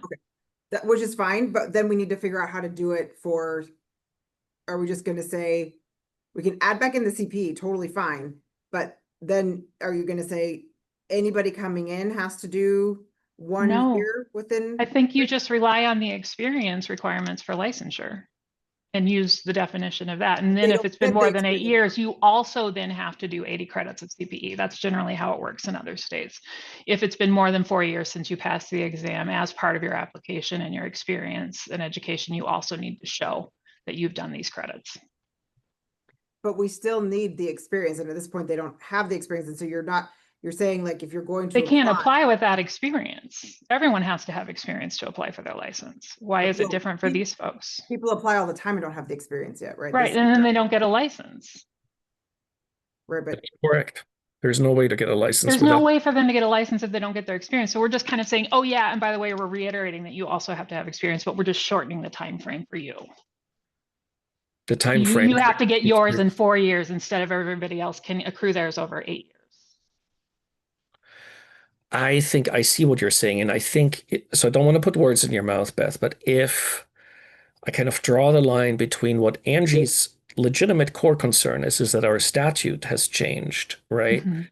That essentially, I think what I'm hearing you argue for, Beth, is that by simply referring back to having to meet the experience requirement, it'll automatically adjust to if it's somebody coming to a bachelor's pathway, that it means that they need 1 year within that recency window of years. 3 or 4 Yeah. years, right? Right. Sorry, 2 years for the Yep. bachelor's people. And if it's somebody that's taking a long time and coming through the master's pathway, that would mean by referring back to the experience requirement that they have to have 1 year of Yeah. supervised experience within that recency window, that it essentially automatically adjusts, right? Right. And that you keep the CPE language in there. I Yes. think that's what I'm hearing here. That's what I'm saying. I feel like, yes. And I think that would touch, I think that array that also would address your feedback, I think. Yeah, okay, I don't get it, so somebody else is gonna have to try and redraft that. Cause I'm not tracking what you guys want. Other than adding back in the CPE, I can totally do that, but how to change paragraph D, I don't get it. So. Why couldn't paragraph D simply refer back to meeting the experience required in the other section of statute that were Right. required for initial licensure? Because then that would automatically trigger, hey, if it's somebody taking a long time on the master's pathway, that means 1 year of supervised experience.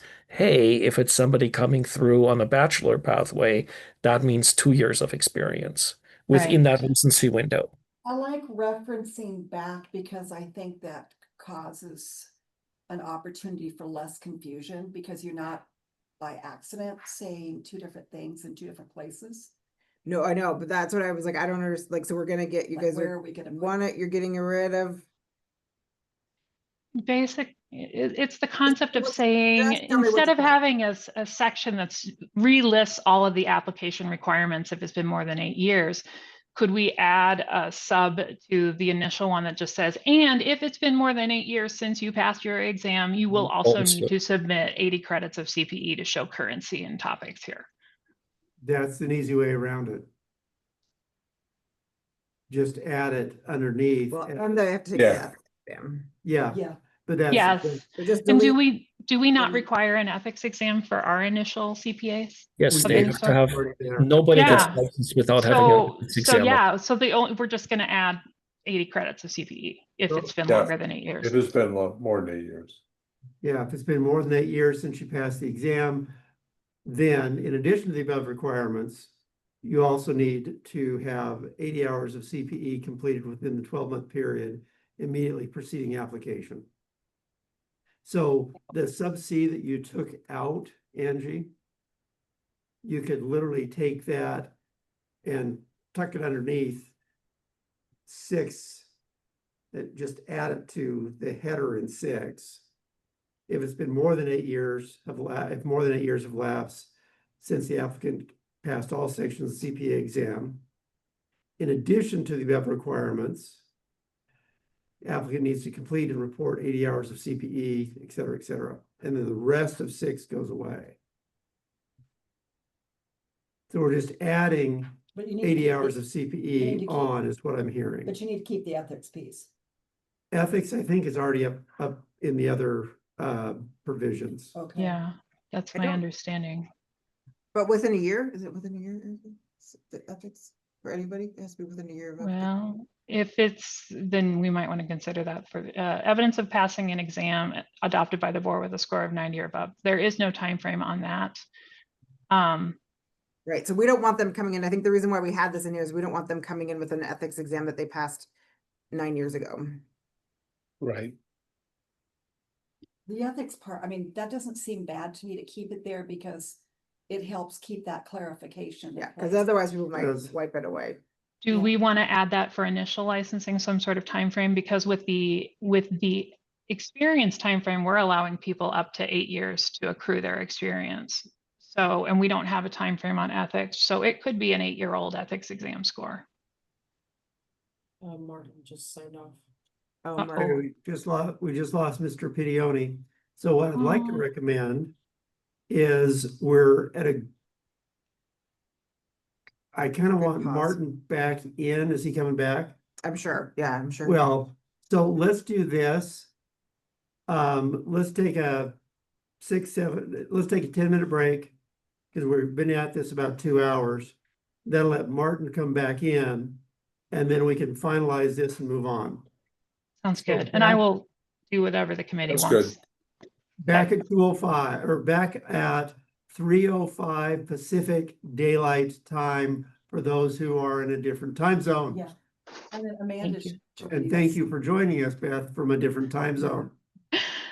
My pleasure. I'll be back. Okay, so 3:05. And then can we pause the recording? Yeah.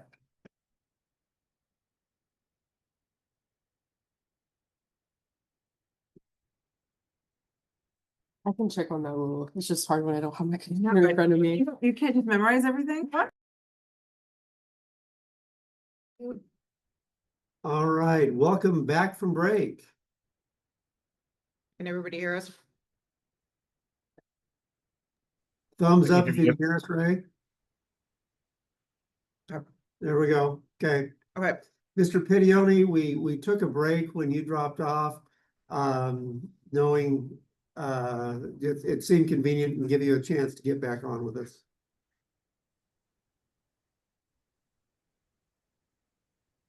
Oh. and we're Hey. back.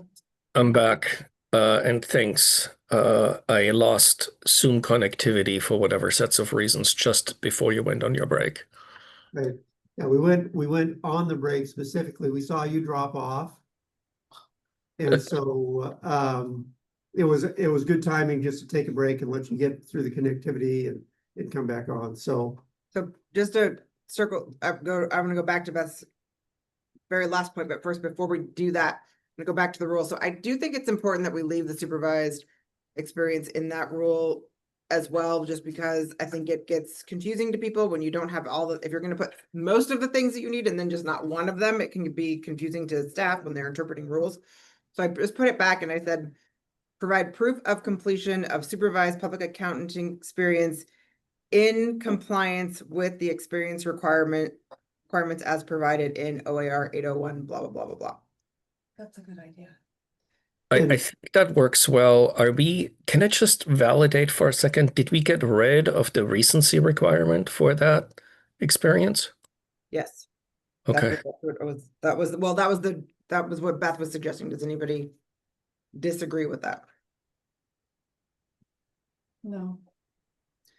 And we still have the requirement, I was thinking about this over the break, we still have to have the requirement that they have to have the ethics exam within 12 months. And so Beth, to your comment, yeah, there's a hard marker there. 7 years, 364 days, I apply.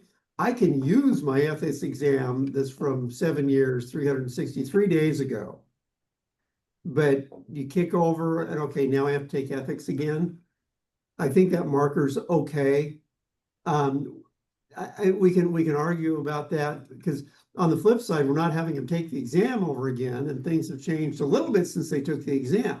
Well, and frankly, there's not a high failure rate on that ethics No. exam. If you can't get through that, you've got bigger problems. Yeah, if you can't get through an open book exam, yeah, there's more challenges there. So But I think Beth's point was, she was saying, do we want to have the 1 year? And tell me, yeah, if you want to have the 1 year for everybody, right? Like. Yeah, is- I did shouldn't want that to be- ask. I think recency on that exam is not a bad thing. yeah, We So- have principals getting licenses in other states who can't pass that exam to save their lives. oh, the ethics? It's a Well, recency issue because it covers a lot of international stuff. those dang partners. I know. Their work papers are awful and, It's all your fault. you know, So we would go back up to say, of evidence of passing an ethics exam that has been adopted by the board with a score of 90%. 90 or above within the last year. If you think it's important, because otherwise you're going to have people applying who've taken it 7 years ago in theory versus other people who have to have it within 1 year. I'd say 12 months is better than saying 1 year. Yeah. I'll do it with however we have it written down below.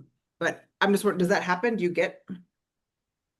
Oh, yeah. Many states have a time limit. No, on I'm it. asking Oh, Erica, like what they see in practice. What was the? Did you see a lot of people applying for initial licensure that took the ethics exam 5 years ago? or you Yes, just, okay, is okay. that somebody new coming on? it's Amanda. Okay, all right, we'll take her. Okay. Well, and I remember a call that I had some years ago when I was still in CPE. The person wanted to know, could they take the ethics exam ahead of studying for the exam? Yeah. And it was one of those things I remember talking to one of the state board team. And she was like, yes, you can. And I was like, but would you want to, aren't you better to set for all parts of the exam and then take the ethics exam? And we were talking about, Yeah. yeah. This is actually, sorry, go ahead, Sherry. I was gonna say, it's a weird order to do it, but I remember that conversation, but go ahead. This is actually a pretty significant issue that comes up actually often in terms of the aging of the exam around reciprocity applications for reciprocity licensure, because we do have sometimes people coming in that are really experienced CPAs, but are coming in with a licensing record where they are coming from a jurisdiction that did not originally require the AICPA ethics exam on their record, right? So they could come in with 10, 15 years worth of experience, never sat for that exam. And this is one of the few hard and fast rules that the board has, is that if they don't have the exam on their record, they have to have it in order to get licensed in Oregon, even with a reciprocity licensure, because that's just one of the basic standards. Bert, I just want to make sure you're clear. What they're suggesting adding is they're saying you have to take it within anybody applying for any license in Oregon has to show proof. Is it, and let me know if this is wrong, or if you're just saying initial. Okay, so the rule we're working on right now is just initial, and people, yeah, just initial, it's just initial. I was just saying initial. Okay, you're just saying initial, okay. Yeah, with reciprocity, those people will get caught up in having to take it within the year if they've never taken it at all. Just by de facto of having to apply for the license in Oregon, right? Because they will have not taken it in New Mexico or wherever, and then they have to take it. I don't know. It's not that Yeah. important. I don't want to bog us down too long in that. I already did, but So just Martin, so you're clear, what they're suggesting adding is to initial licensure, you have to have taken your ethics exam within 12 months prior to immediately preceding the date the application is received in the board office. That's a pretty significant change from what you guys do now. it is. Well, and with the 1 year requirement, and welcome, Amanda. Nice to have you with us. Hi, thank you. You're welcome.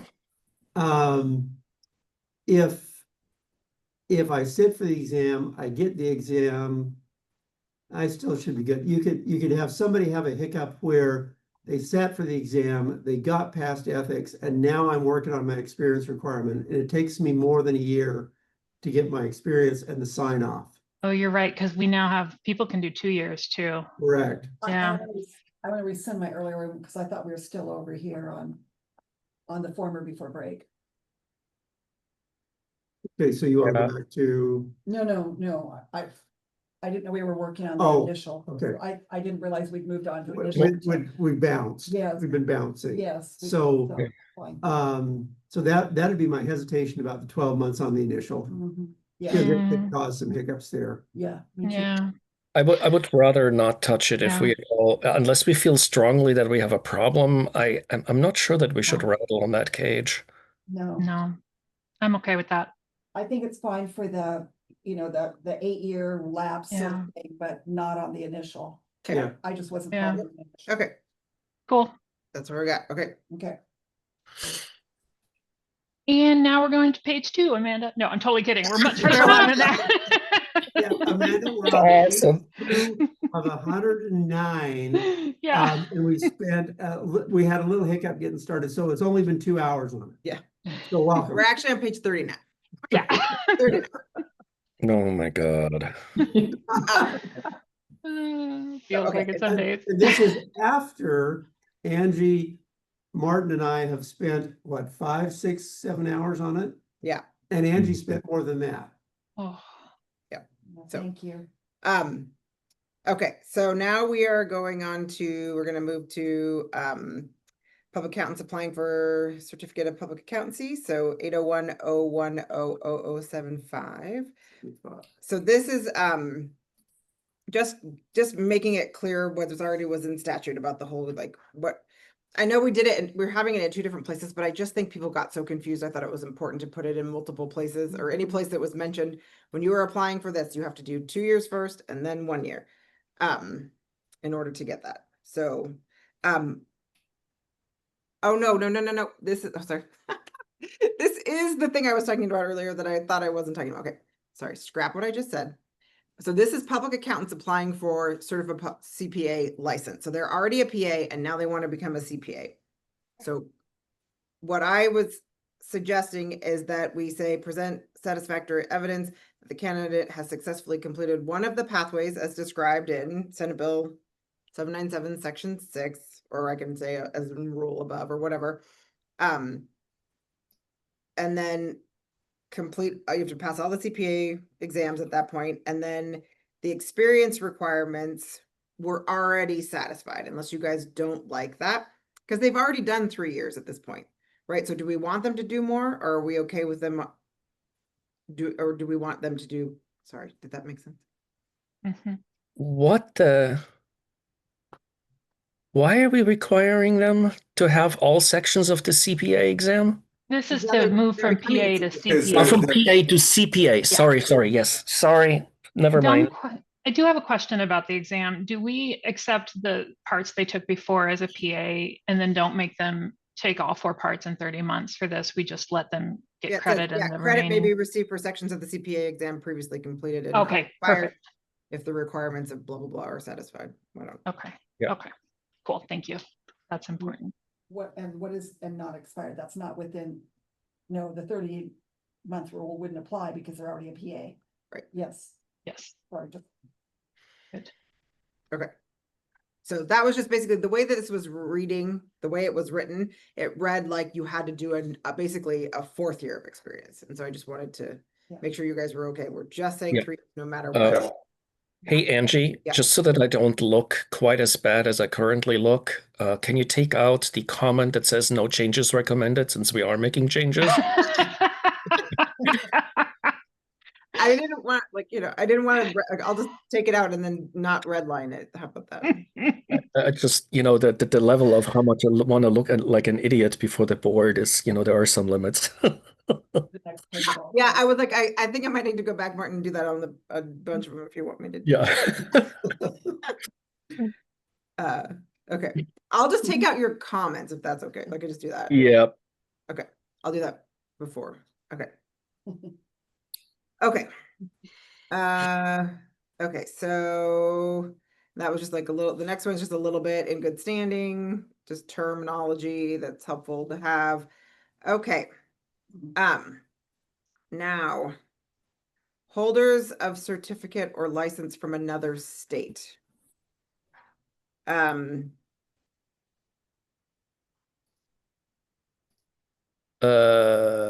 Okay, so you're on, this is the entirely new section that you've written Yes.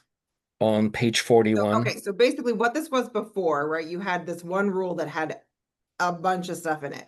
So Yep. it was holders of certificates of license in other states, US territories or foreign countries, applications, and it basically had like, and then it had applications for reciprocity in there. And it, I think you might have even had service members in there. So I kind of pulled them all out and made them all their own rules. Didn't kind of, I actually did that. I actually pulled them out and made them all separate rules.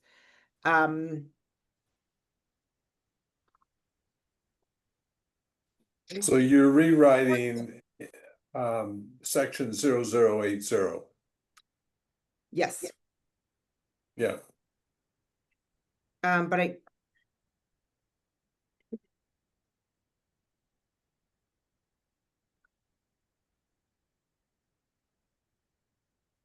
And we're basically saying that somebody whose principal place of business is in Washington, but they live in Oregon and serve a client within Oregon, they need to have a license in Oregon.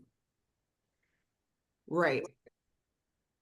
So that Or this I'll- was like, and but or that like these are the people that don't need a license and these are the people that do need a license, I guess is the way that, Yeah. Why are we doing, because it was, that's why are what we you had making it already about where there. people, why are we, okay, I'm just Already trying have to it. wrap my head around this. We don't have to put that in there. So that's what you had. That was sub one. See, sub one is where I just pulled that up. And then I think I was just trying to clarify it by adding in the principal place of business definition, right? Because we have the principal place of business, it was already in the rule already. So I was just trying to clarify. Because I don't know why you even had one there. So I guess we could just get rid of, this doesn't need to, we could just get rid of one. Do we already have a substantially equivalent section? If we do, have we don't need it statute, there. right? Like, we Yeah. have, like, yeah. Right. So Yeah. Yeah. Part of what I think Angie and I were going back and forth, I got wrapped up in some of the private equity type things and was struggling with that. And so maybe we sideline this for now, because as we move through the private equity discussion that has been postponed so we can get this done, we can return to this and add it in once decisions about how we're going to license private equity entities has been made by the board. So if you see in my notes, I actually put like, I put, is this the right place for this rule? Question mark? No, it's not. Yeah. It's not. But because like in theory, right, you'd be saying, I think what the old LRC was trying to do, right, is they were trying to point out like, you don't always necessarily need a license, but this Yeah. is not the place to put it. So I think what we do is just delete all of this that I wrote. Mhm. And like it never existed, and then delete sub one of 801.010.0080. So just before you go there, I don't disagree with where you're heading, but I do want to just say, for the record, because it may help us a little bit down the road, it may help you, Angie, down the road. The biggest hiccup that I have with the language and this is just gut level, with the language that you wrote in there that you're saying, let's take it out for now, is I don't think we have any rules text right now that talks about where somebody lives, as in like a place where they physically live, in context of a licensure requirement or whether they need to hold a license. I think that would be a really new step for us. I think it's always been about where are they licensed and where is their place of business rather than where their personal address is at. And I just want to say, I'm not saying maybe there is reasons for us to go there, but I think that'll be a pretty significant evolution, is my gut I mean, sense, for so- us to so- start talking about where people live in connection with that triggering a licensing requirement. Well, we did a whole deep dive on this like a long time ago where I did legal advice to the board on like the underlying stuff around all of this whole like principal place of business, all this stuff. And I don't actually remember what it said. But I know it was brilliant. It was brilliant, yes. It was, yeah. yeah. But I do believe that what the whole point of that was like, generally the board does look at that, right? They're like, if you're living in Oregon and you have an Oregon client, you have to be licensed, right? Like that's generally like, I mean, that makes sense, right? That's kind of like the way that they've looked at like how they impose discipline. And then looking at how we defined the principal place of business right before, the problem was what our statute said didn't make sense, right? It was like where the person designated, it was like very like, didn't even, it was like designated for the purposes of substantial equivalency, which made it hard for like reciprocity or anything like that to like know what that meant. So, you know, and just thinking about like what principal place of business means now, right, is that means the location of the principal office where a person practices public accountancy or as otherwise further defined by the board by rule. Because what we were trying to do is like saying like you couldn't just say today, so you have a firm, right, that has multiple states and be like, because the way it was before, right, they could have just been like, today my principal place of business is Utah. Tomorrow I'm gonna pick California, right? Like wherever Well, the firm had a location, right? Trying to like I'll able be to- honest, that happens sometimes in a firm because you're just trying, because they're like, I moved to Idaho for fun, but I still work out of Irvine, California. Right? Yeah. It happens. We deal with this on a daily basis. So Right, which is why we're trying to like say like you could easily, that's the whole point of this, right? Was like you could do that as long as you're saying like it's where I work, right? Like it's a where like you can remote in, but your principal place of business is the place that you're doing the work for, right? Like if you're doing it always The for work California for. firm, Okay. Yeah. right? Like that's where that comes. That's why we wanted to make that clearer in statute. But so Martin, I agree. I was just trying to like, because this is a question that comes up for us a lot. And so having a rule on it would probably be helpful, but I don't think this is the time to figure that out.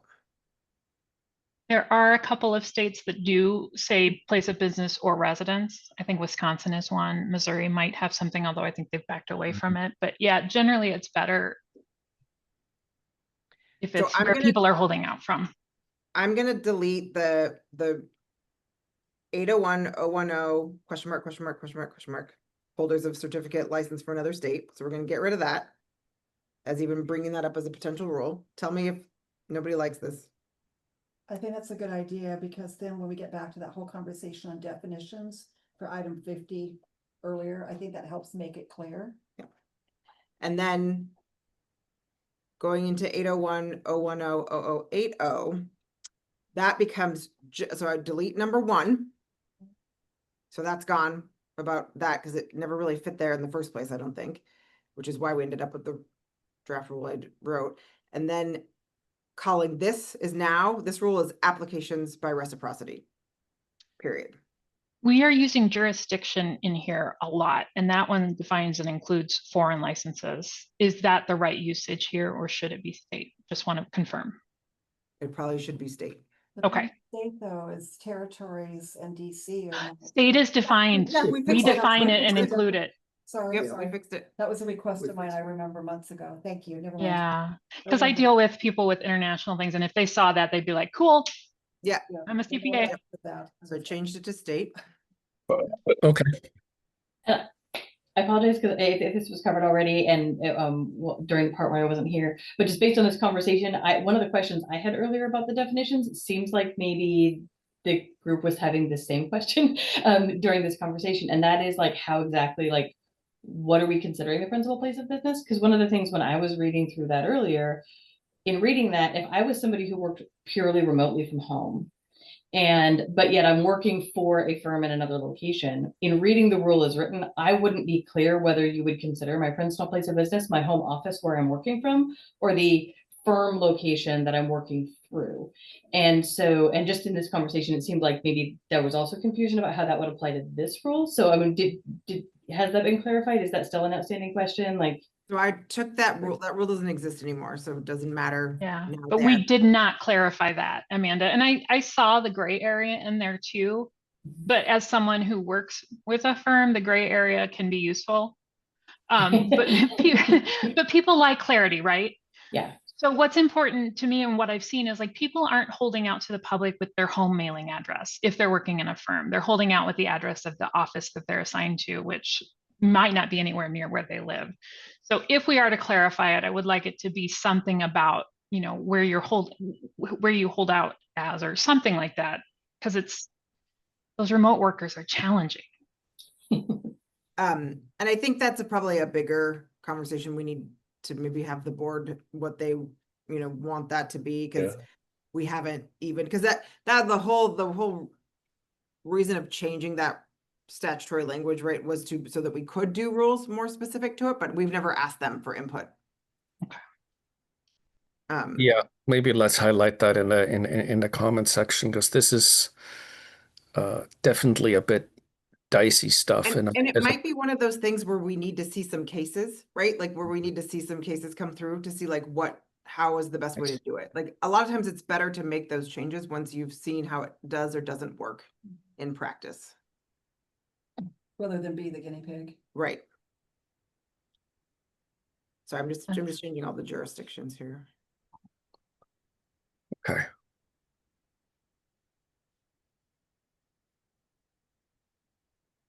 When I said that, I'm like, oh, yes. So it's number 72. So Martin, you wanted me to leave. This was I had the question on this verification of national qualification appraisal service comparable license standards. Yeah, I'll speak to that for a minute if you don't mind, Angie, because this is quite frankly both historical, technical, and political all at once. And there were some pretty significant discussions, including at the very national level at the January board meeting of the National Association of State Boards of Accountancy around this very issue and the centrality of NQAS. And quite frankly, NQAS was at the center of some of the very last portion of disagreements between AICPA and and NASBA around what should go into what ultimately became the latest exposure draft, changing the UAA that has now been adopted. And essentially the compromise was, and the recognition at the NASBA board meeting is that the NQAS has a lot less central of a place. And essentially that it became important from a national perspective that the NQAS at least not disappear entirely, because there are jurisdictions that are... By jurisdictions, do you mean states? States, yes, sorry. That are states that are so under-resourced that they really do need the NQAS as a reference point, right? But essentially the sticking point between NASBA and AICPA back in January was whether the NQAS would need to be formally retained inside the text of the updated UAA.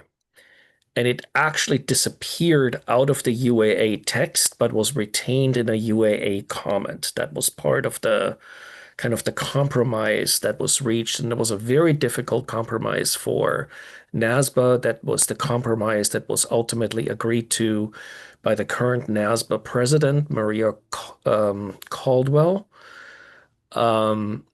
It does mean that there's still a lot of hard feelings in kind of at the highest levels, if you will, around what happened there. My sense is, and this is at least as much of a political versus a technical piece of advice, I think that because that language is permissive, right, which is the lawyer language for it doesn't require the board to rely on NQAS analysis, it simply permits it, that I would feel a little bit more comfortable with not affirmatively taking that rules section out and simply leaving it in there because it's just an option for the board. And I'll be honest that part of my motivation there is to not rub it in with NASBA right now. Okay. I'll just say that it's just super, it's a super hot potato.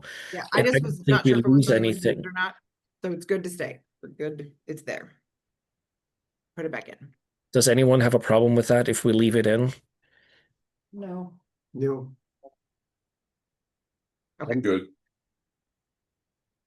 So now, so what else was also included in this rule was the, like basically military. So we had our existing rule, which is the one below this one, which was temporary license for spouse or domestic partner of a member of armed forces of the United States. So we can keep that, but we are required by federal law to add the rule that I titled service member, spouse, or domestic partner SCRA practice permit. So we're required to have this rule.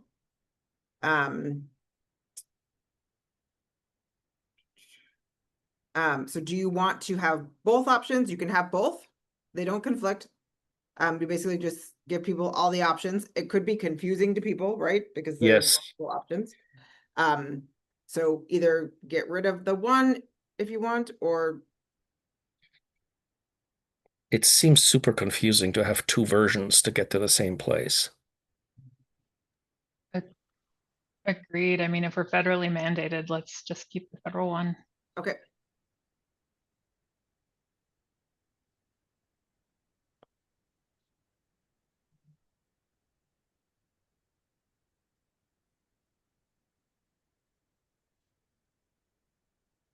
So, because what I had added into this one, I was just checking, I was like, a person qualified for authorization to practice under this rule is not required to apply under this rule and may apply for any other applicable form of licensure, which I guess we could just leave and put period. Because What's right, because there's somebody might want to just get a license, right? Like Yeah. they don't have to do this. So what's SCRA? that's the service member, service, whatever it is. Service something. It's what I was told to title it. So I'll look at that. Okay. federal Okay. acronym. Because we may Federal just have to explain it somewhere because people are not going to know what that is. Well, and I don't know what it is, so that's not helpful. Service Members Civil Relief Act. There you go. Ah. Perfect. There we go. I can even just Maybe spell it out. yeah. You just spell it out. Yeah, with a parens, SCRA parens. I don't even think I ever use the acronym again, so I can just get rid of it altogether, actually. I can just call it the service member, spouse, or domestic partner practice permit. We don't have to say SCRA. Yeah. Oh God, those long names make my former German heart Right. sing, yes.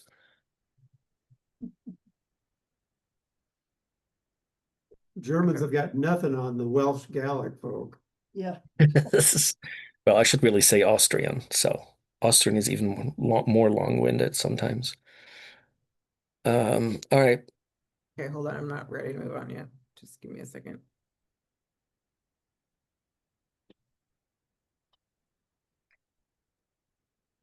Okay. Qualify, period. And then, okay. And then we're gonna delete the next one, which was temporary license for spouse. Get Yep. rid of this. So that goes away. Oh, beautiful. And we're making progress because if I look at 801.001085 on page 46, this might be one of the few times where I didn't lie about no changes recommended unless the others feels differently. Yeah, you are correct. That is correct. I'll make sure to leave that one in. Okay, now, on this one, you said light changes, Martin. Public accountant licenses, so just getting that, clarified of how you get your PA license. This is for a PA license. Does anybody have questions or concerns? No, I'm just grateful for this because not every jurisdiction has this. And for us, this is pretty, we would have a really hard time trying to duplicate what that structure is if we tried to do this on our own. So this is probably the arena of our operations where we are the most NASBA dependent, NASBA reliant in terms of relying on that framework, which is really complex. And I think, Ray, you're probably a resident expert on this stuff because I think you were deeply involved in either in its creation or maintenance or both. Ray, if you were involved in that, can you answer a question for me? If you were, I'll try. So the way that the experience requirements are required for a PA is that the rule requires that a public accountant license, they must get their supervised experience while employed at a public accounting firm only. They're not allowed to get it anywhere else. That's what the rule currently requires. But why you're talking about PAs in this context, there is no pathway there is no MRA pathway to PA licensure, period. It's only about CPA licensure. We moved on past the MRAs. Yeah, Because there were no changes. Sorry. Yeah, sorry. We're on down to the PA licensing. We're on 801, 8010, Sorry. 0100. Yeah. And then looking at down under sub 2 experience requirements, little b, the very last sentence says public accountant license must be, I don't even, this seems like it's missing a word anyways, but for a public accountant license must be performed by employed at a public accounting firm. So that's. Yeah. Yeah. Shouldn't that be changed to just be under the supervision of a supervising CPA? That's the terminology. Well, you don't have a supervising CPA for a PA. Yeah. Okay. You know, they're working in a PA firm. Oh. Yeah. Or they could be working in a CPA firm too, right? They could. We have it. So it's basically saying you can't do government, you can't do, which, I mean, maybe that's the point, right? You Yeah. shouldn't. I think that's the point, you know. Okay. You can't do government, you can't do industry. Okay, so we leave it. And then on sub 4, public accountant practice restrictions, licensed public accountants who qualify for the CPA exam after January 1, 2002 or not, like, I just wanted to change that to public accountant practice restrictions. Licensed public accountants cannot perform audits. Just leave it at that. I would agree with that. Our question on that, as we looked at it, and this is for board staff, is do we have anybody left who that January? Oh, 1, right, because they 2000 could do audits. Those people Yeah. could do audits. Do we have anybody left? We have 4 left, and Oh, each okay. one of those 4 is essentially voluntarily no longer doing it. They're actually not in that arena, is my understanding. But Okay, that's a so- voluntary scenario. So technically the answer is yes. We have 4 that could still do it, but they are not. Well, would they be upset if we take away their ability to do it? I don't think we should take it away while we have 4 that are under that eligibility. Yeah, Personally. I mean, leave them the option that. Okay, then- Yes. Quite frankly, biology and probability will at some point take care of this issue. So I'm gonna get rid of the next sentence that was there and just leave it as is. Sorry, Yep. Jason. The No? other Jason. Oh, the other Jason, okay. Just reading body language. Okay. Okay, so delete that comment, delete that thread. And yes, that's what they wanted. Because Martin said no changes were required, we're now skipping a number of pages. We're moving more rapidly. So far. Okay, the harder ones are coming, sorry. Yeah. Just so- Yeah, retired status or inactive status. Okay, so, Well, the only reason we're moving fast is because Amanda is here. She's turbocharging us. yeah. She's our late on, and late not in a critical way, but our essentially the deliberate addition of like an Energizer Bunny add-on pack to this LRC. So we're now just steaming through. Okay, so we are now on to inactive status. So I went back and listened to our last conversation. I went back and listened to our last LRC meeting because I was at a loss when we left that meeting on these things. And I went back and I think I got what you guys wanted. I think. So what this says is, so, and I know I did it in this like tabbed way just because it makes it easier for me to read when we're walking through it, but Yes. obviously it wouldn't look like this in rule itself. But just so you know, in Colorado, all statutes are done this way so that it's easy to read, and Oregon should take a lesson. Right. But anyhow, so inactive status. So going back to this whole like an inactive licensee cannot practice public accountancy, hold an ownership interest in a registered CPA or PA firm, be a sole proprietor. An inactive licensee not working in a CPA or PA firm can practice public accountancy for one employer as follows. In private industry or government as a staff accountant, CFO, or similar position, the inactive licensee can only practice public accountancy for their employer. The inactive licensee cannot have more than one employer at any one time. And then there would be an and. The employer of the inactive licensee cannot provide public accountancy services. So that was to get rid of all the people that were going to come and say they're working for a temp agency. So, and then the use of the designation and whatever and all that other, how you get it. So do you think I got it? I'm thinking, but you did a really great job. Yeah. I think you did well. So did we came to the conclusion that if they want to work if they want to work for me or Beth, just update your license. No, because you could, no, so this is saying you can work in a firm. You just can't practice public accountancy. So before, right, what it said before was no inactives could practice in a firm, or sorry, could work in a firm, Yeah. period. Okay, so I don't- is they can't do audits you- or operations, but they You could work in the firm in an HR capacity. for Right. example. Yeah. Got it. Exactly. Yeah, Thank you. okay, you can't Yep. prepare Back. tax returns, you can't do Right. that stuff. Okay, Thank got you it. for that. You can run their IT department. You can do their data analytics.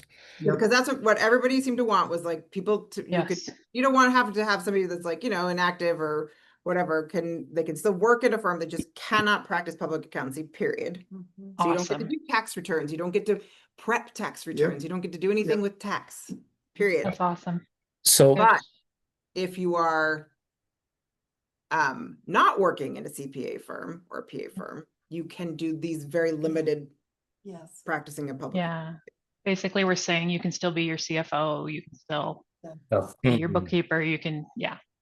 As long as your company that you're doing those things for isn't doing public accounts. And can I just ask here, and I know this might just, you might get Jason, our chair, and Angie, maybe even the committee get a little upset because I do just want to phrase this a little differently, and I'm going to try to do it and kind of lean out the window a little bit and do kind of a compare contrast between inactive and retired for a minute, and just want to make sure that I at least accurately represent what I think I'm hearing from you, Angie, and what it looks like others are agreeing with, and what that means in terms of the contrast between what an inactive license under this proposal can do in a public accounting firm versus somebody with a retired status. Different. It's different. license. I know they're different. Yep. Right. And so what I want to tease out a little bit is I want to kind of describe in my own words where I think with this framework the difference lies, and make sure that number one, you first of all, Angie, agree that that's an accurate representation. And if we can pass that hurdle, that everyone here is comfortable with that. Because what I'm hearing is that inactive generally now can work in a public accounting firm, but so restricted from public accountancy services that essentially the only thing that they can do is admin behind the scenes stuff. Well, In as long as- contrast, not even though, really, right? No no tax prep. yes, no, I mean administrative stuff like HR, IT, Yeah. data analytics, nothing that touches any definition of public accountancy. Whereas in contrast, a retired status CPA can work in a public accounting firm and touch services related to public accountancy as long as they are under supervision by a CPA. Wow. And I think, so what I'm saying is they still can't sign off on a tax return, but they can actually essentially venture further into the arena of potentially getting involved in some aspect of providing public accountancy services if they're under supervision by an active level CPA in that public accounting firm. Now, I have my own suspicions as to why that distinction exists. I don't want to get into that because I want to keep it short.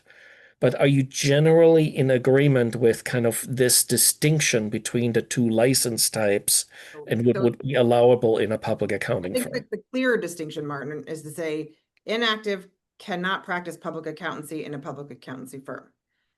A retired licensee can perform any work that someone without a CPA or PA license is permitted to perform in a public accounting firm. And that must be supervised. So that's what it says in Big B under the retireds. Yeah. So, But you don't disagree that the outcomes of those two different definitions are slightly different.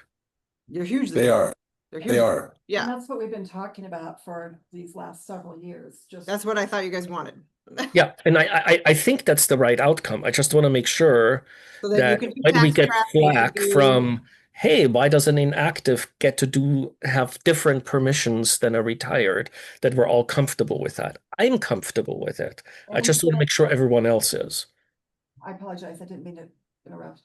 What we said, I remember at one of the meetings is if we allowed inactive to do that too, everybody would be inactive. Right. Exactly. Exactly. It just would open a giant door that nobody would have active level licensees anymore. And to be clear, I've always said over and over and over again, this is a really hard thing to regulate. Yeah, And I don't Yeah. recommend it, but you guys, if that's what you guys want, that's what I drafted for you. well, and Oh, yeah. I think there was a difference between what they each bring to their place of employment, Mhm. like significantly different.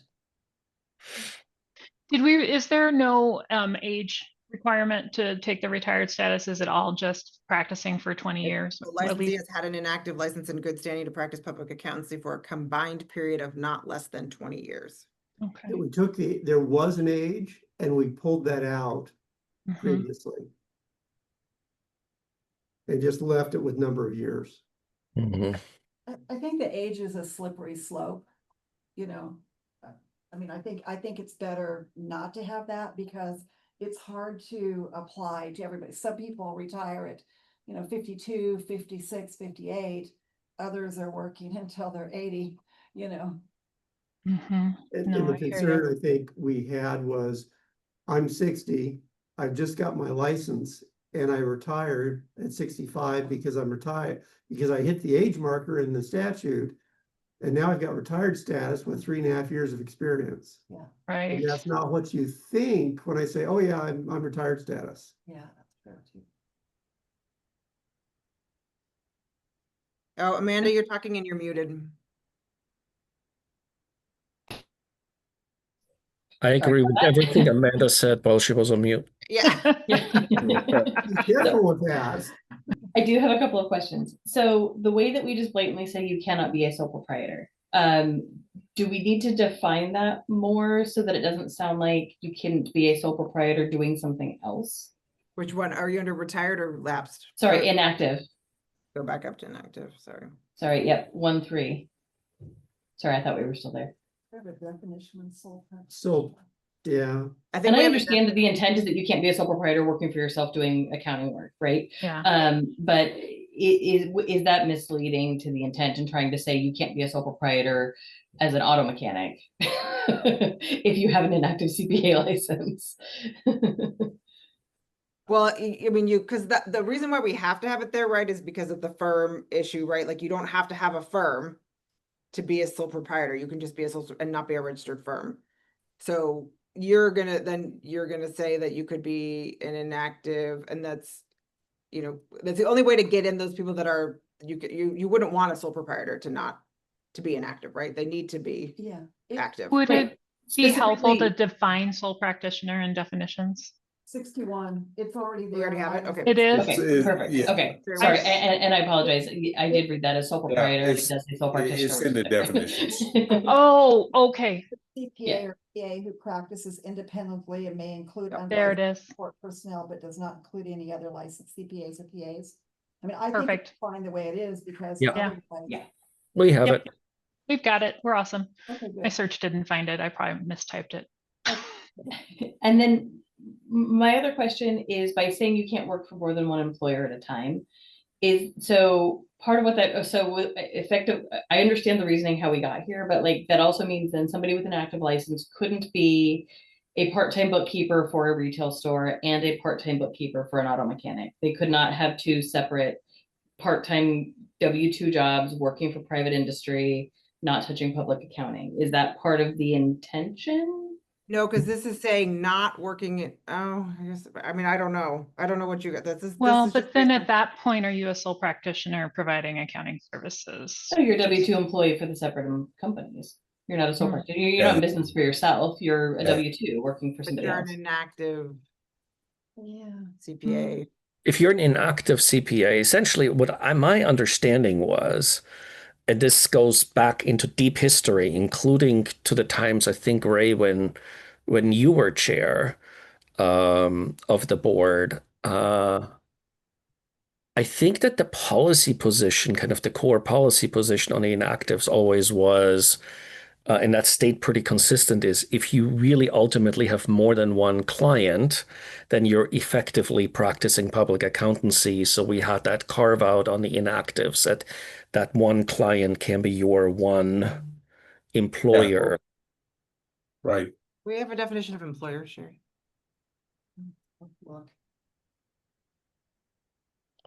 I think you've captured the intent of what we've been doing for years. Well, Did I finally get it, Ray? so I have a question, because I'm thinking that, Amanda, what you're talking about, it occurs, but it's an exception, right? So if someone came to the board and said, look, I'm not in practice, but I work for this and that, then can the board, I mean, could the board say, oh yeah, that's okay? I mean, I guess we could add in there and as, or otherwise as petition or whatever. We did that, but that's like a pain for the board. yeah, Did we define employer though? Because I think. no no. definition. But the minute you open that door, you're asking, is somebody really, Yeah. instead a CFO to go for all intents and purposes, My- which yeah, my is inclination- practicing public accounting.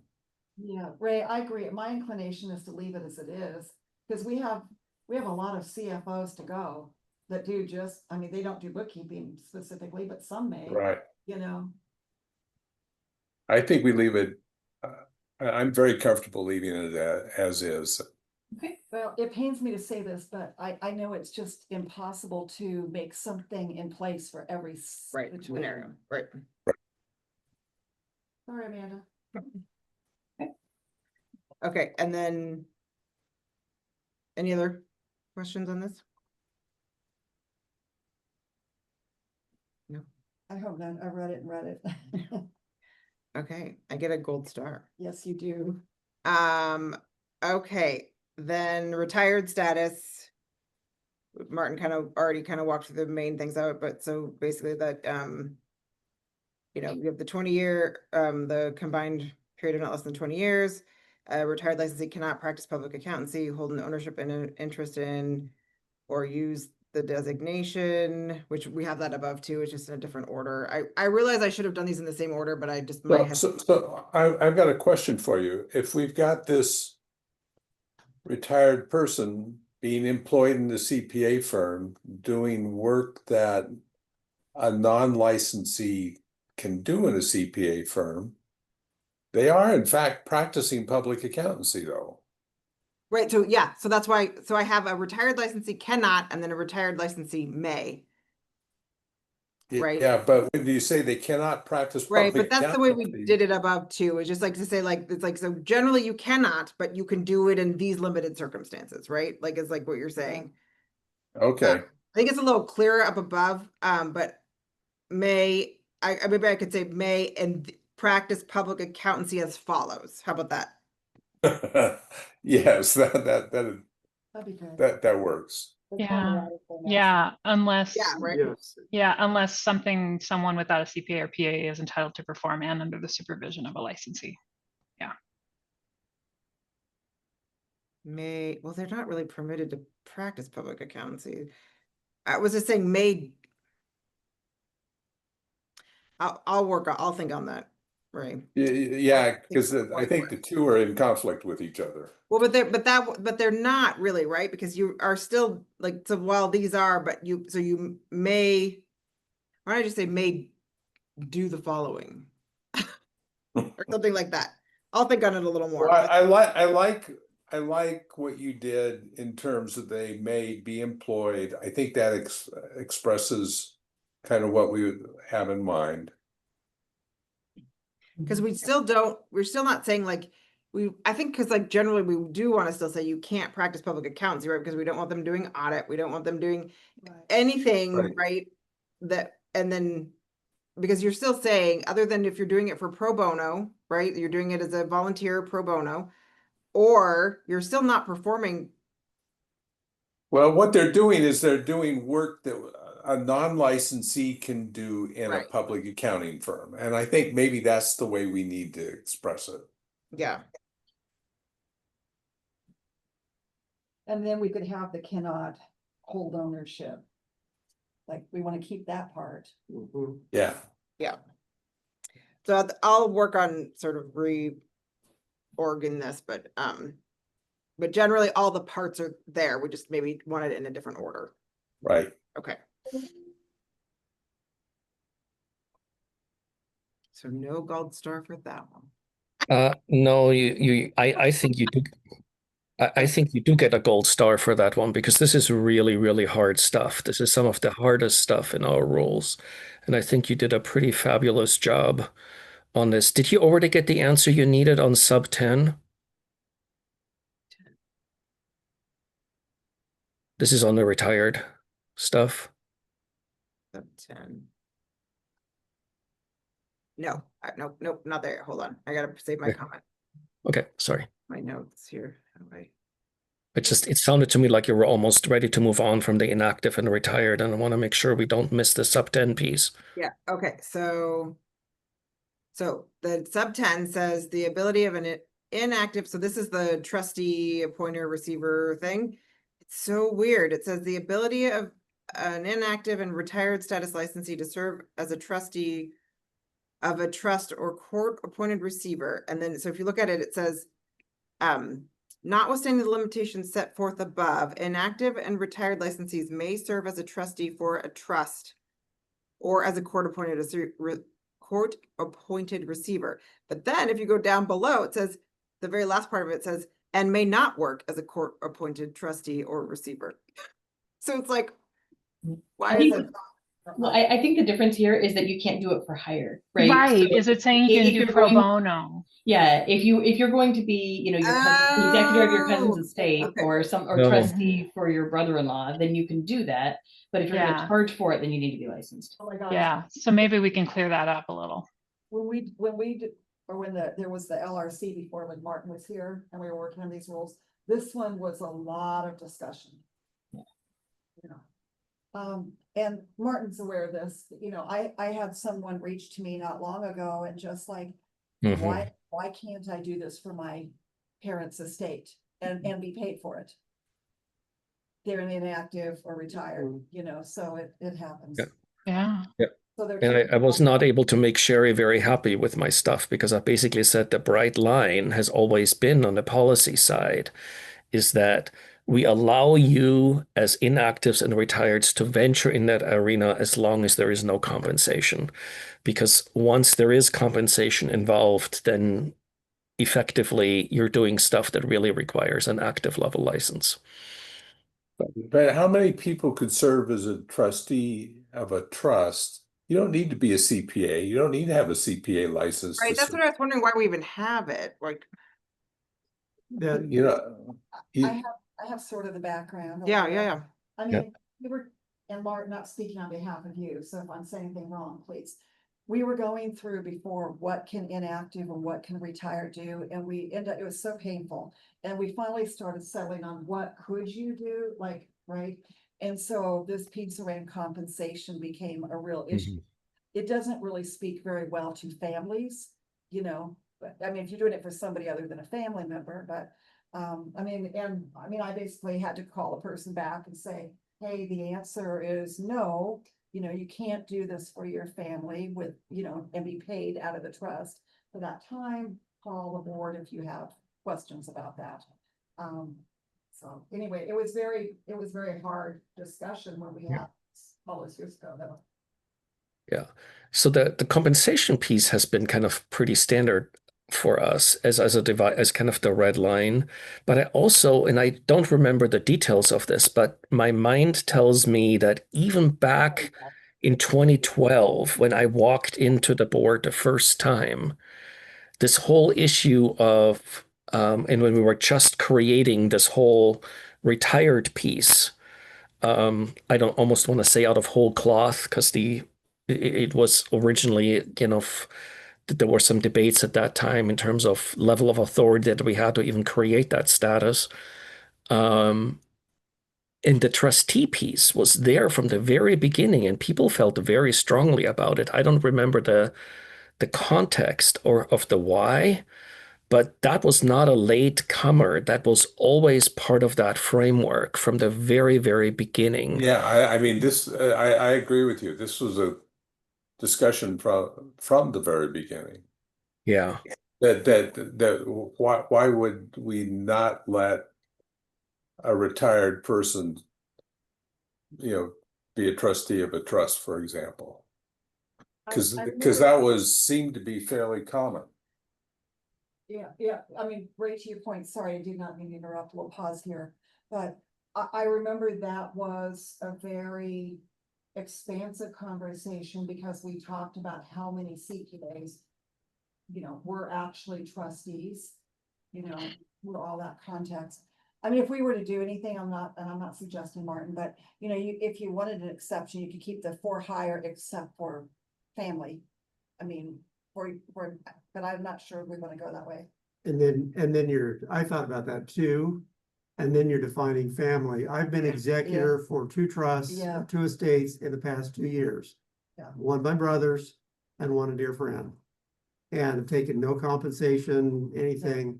If we want to leave this, perhaps what we say, notwithstanding the limitations set forth above, inactive and retired status licensees may serve without compensation as a trustee for a trust, et cetera, et cetera, et cetera. And then we put a period after may not perform attestation work for the entity or individual for which services is provided, period. Get rid of that last bit and may not work as court appointed, yada, for hire. So that way we've said no compensation. If we want to crack that open for family, then what's family? Is my second cousin twice removed family? Yeah. You Yeah. get into this definition thing that do we want to bog down rule with that much definition? I don't think so. I guess the one thing I would say though, I kind of worry about taking any, it feels like we need some reference to this though, because otherwise I think folks could go, I mean, like the comment I had, it's like, well, anybody could do this, but since I was a CPA, I have to keep my license for years and years and years. Now they have the choice of let it go to the alternate trustee, right? But there may not be an alternate trustee alive anymore or something like that, right? So I like to keep it in here because it is a modern issue, you know, I mean, but I'm not suggesting we add family. And even with family, one I did, the friend who died put me in as the executor because I knew family dynamics, which were interesting. With my siblings, we all love each other, we get along, it was not a big deal. So you can still have contention even with family. So a carve out for family may or may not be doing what we want it to. Yeah. I mean, that might actually, since there's no carve out, that might actually push some folks to go to someone else. Yeah, they go to might someone be else or, you know, we do this and in fact, a way around this would be, I'm gonna appoint my son. I know he's an inactive licensee. Yes, I've got to know this rule, but I just grant him an extra $10,000. You know, he gets $10,000 first for love and affection. And then, you know, splits it with the other kids. Nobody's going to do that. I would leave it as is. I think I understand why I would want to carve out family. That gets dicey to me.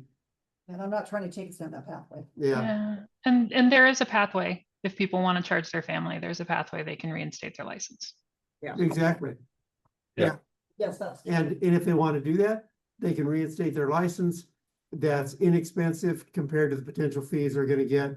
I love that, Beth. Thank you.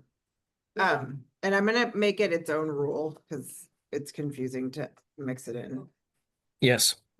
Beth, actually, I appreciate that comment because you're exactly right. It doesn't put somebody in an impossible position. Yeah, they just relicense. I love that. Thank you. Yeah. Thanks to everybody. Okay. All right.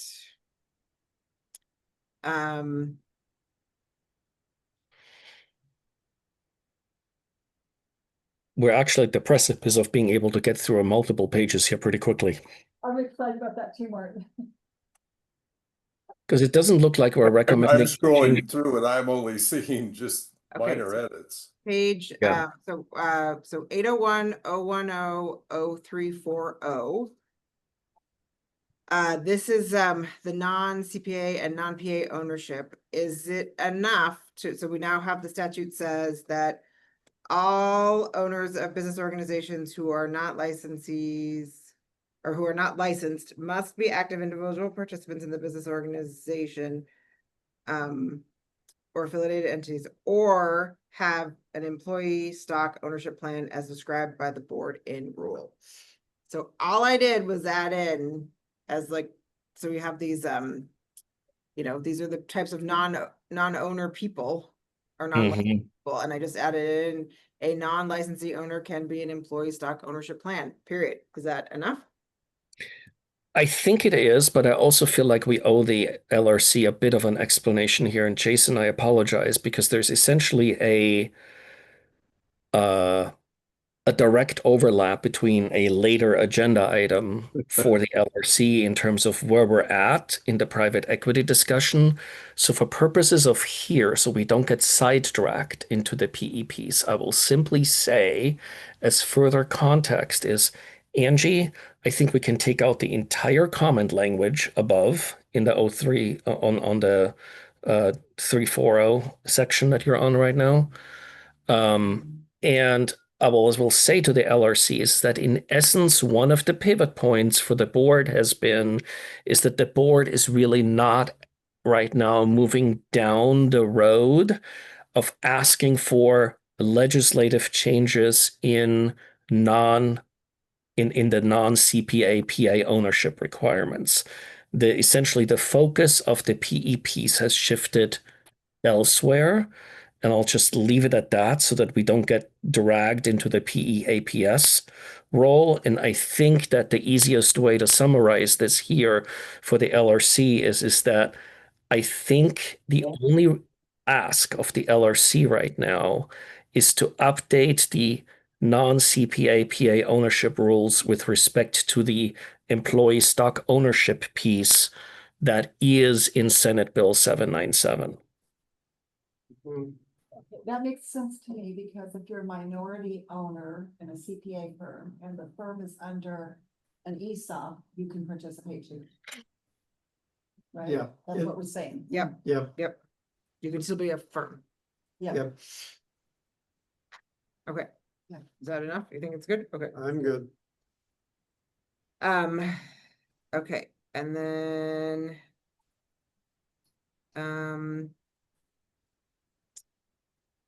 This is just simple stuff. And I believe, so there's, so just so you guys don't get too excited, there's other stuff outside of this document.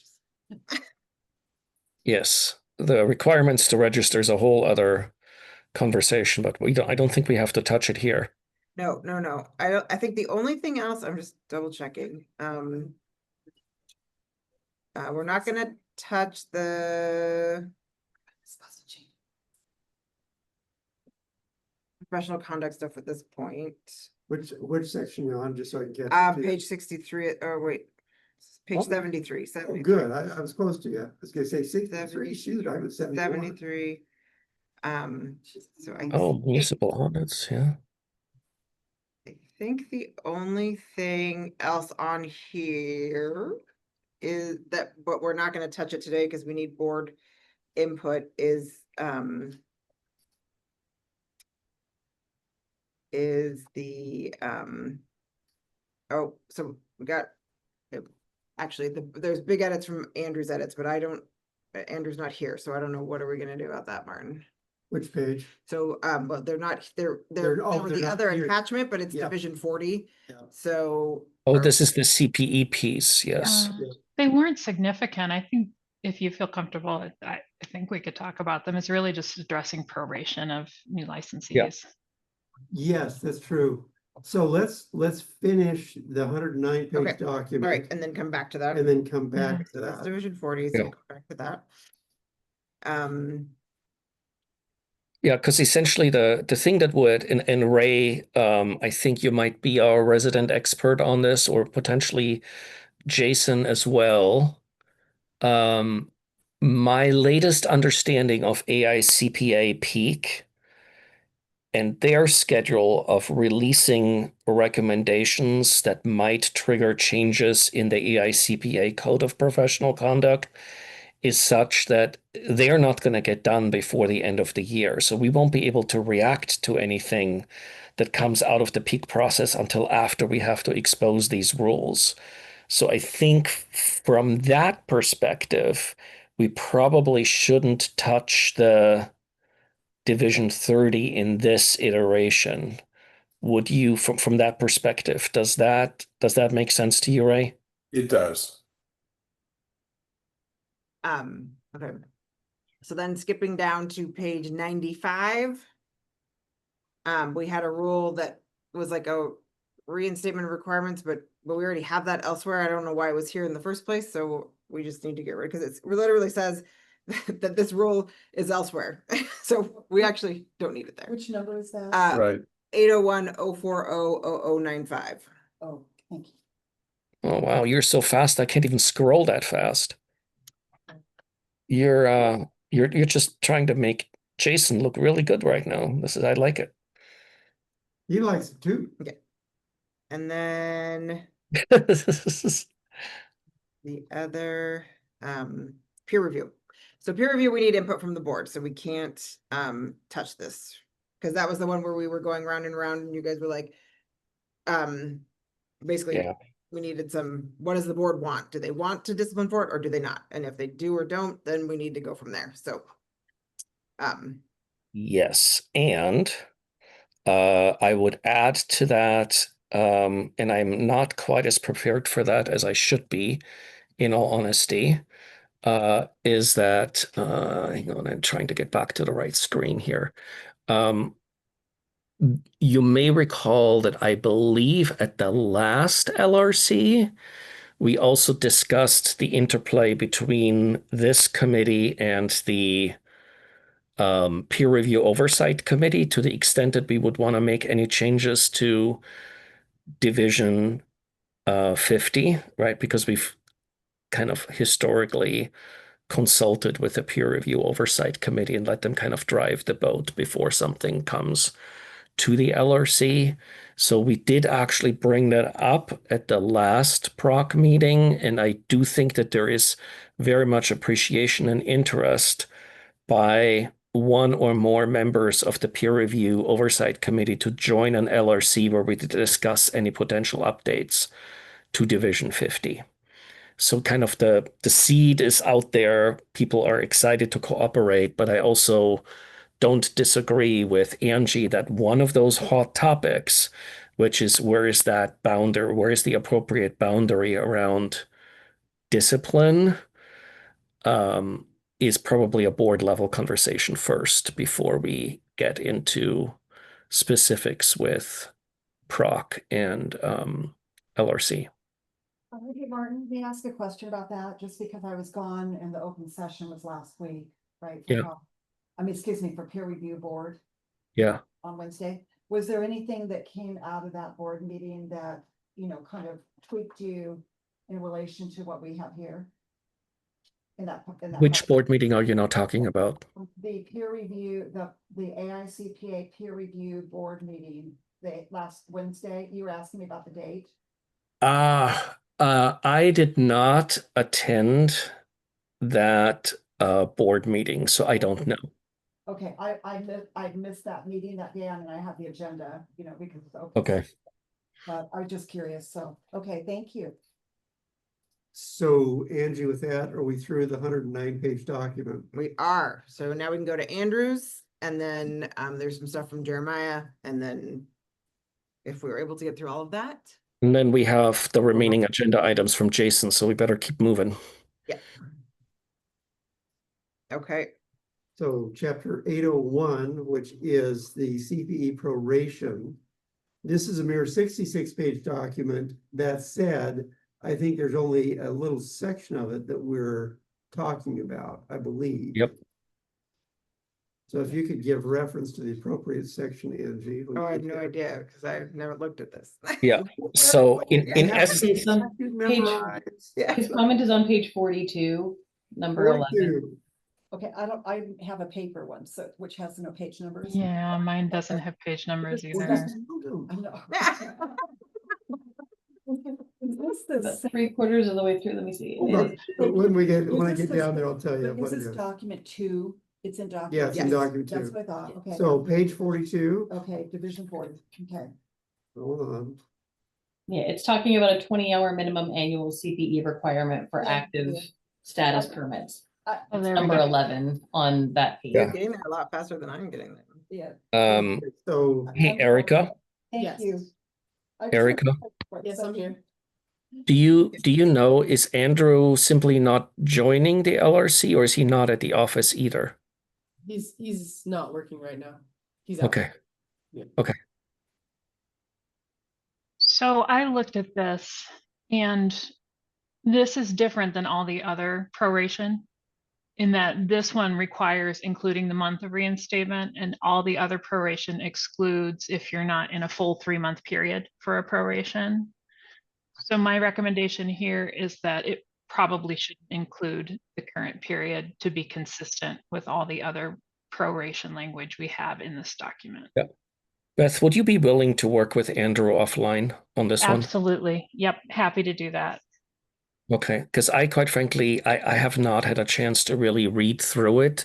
I trust your feedback. I'm a little bit surprised by it because my high level understanding from Andrew was that his goal was to model it after what is going on in other jurisdictions, that this was not supposed to be an Oregon version of reinventing the wheel, but he got excited about what other jurisdictions are doing. So it sounds like Yeah.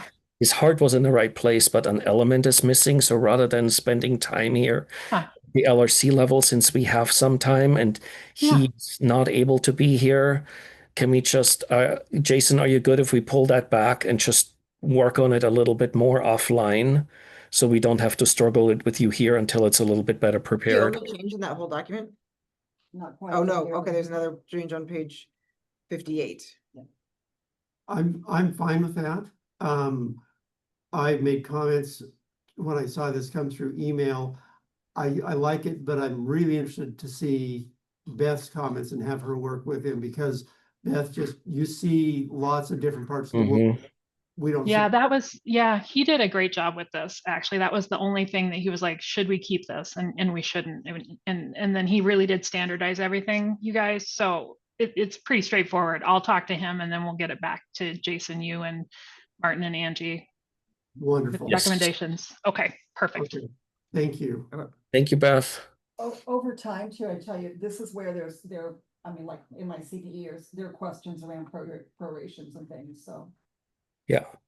And I'm quite frankly, I'm also trying to keep a commitment to my staff because I know, and Erica is actually happens to be here, and I don't know if you want to speak to it, Erica, but I know that the proration thing has been a little bit of the bane of their existence, and I always had a little bit of an kind of overwhelming feeling of Catholic guilt because we kind of screwed it up unintentionally in the last set of rules for them and made it harder. And we're not trying to fix it. And I'm trying to keep that commitment to the staff of making it easier for them to deal with the proration stuff. And I don't know if you want to add anything to that, Erica, but that's kind of my super high level message there. So I appreciate you, Beth, helping with all of this.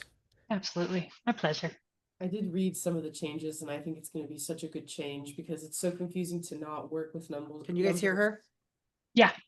Numbers that are whole instead of. Yeah. This is clear cut, you don't have to work too hard with the math, we've gone around it so many times, try to get it right. And then we had another firm come to us and be like, well, we did the math this way and it came out like this, so.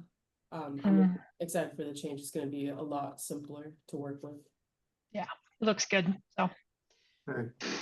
So in the first 3.5 hours, we've gotten through a ton of rules. We've got a few things for the board to give its thoughts on before we can move forward.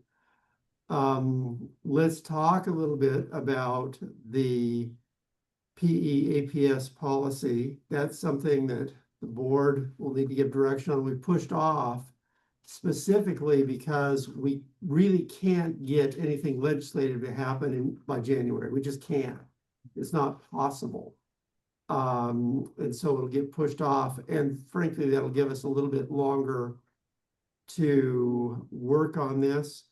In discussions we've had, if I can talk about that in a public meeting, Martin, about we've thought about, do we have some sort of a license, and I'll use air quotes around that, for the private equity owned firm that's sitting in Oregon that's currently not allowed to register for those who want to register.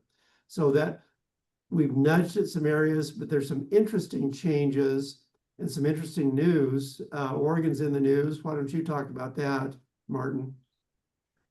So yeah, we actually just got some attention in Bloomberg on, I think it was Monday, either this week or Monday last week. I can't remember.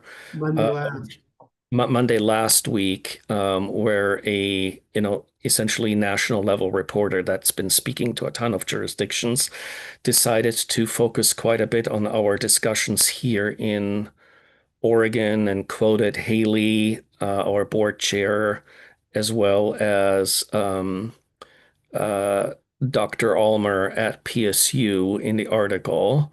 They were both pretty prominent. And in essence, the national eye is kind of shifting a little bit more toward us because the board essentially in August at a special board meeting where we focused really on nothing other than this issue, pivoted to pretty significantly from its initial discussion on June 5. And I would simply summarize it as with a better understanding of what actually happened with the acquisition by Baker Tilly of Moss Adams, essentially the board abandoned making an ask for changing our statutes around the non-CPA PA ownership piece beyond what's already happened in Senate Bill 797, and instead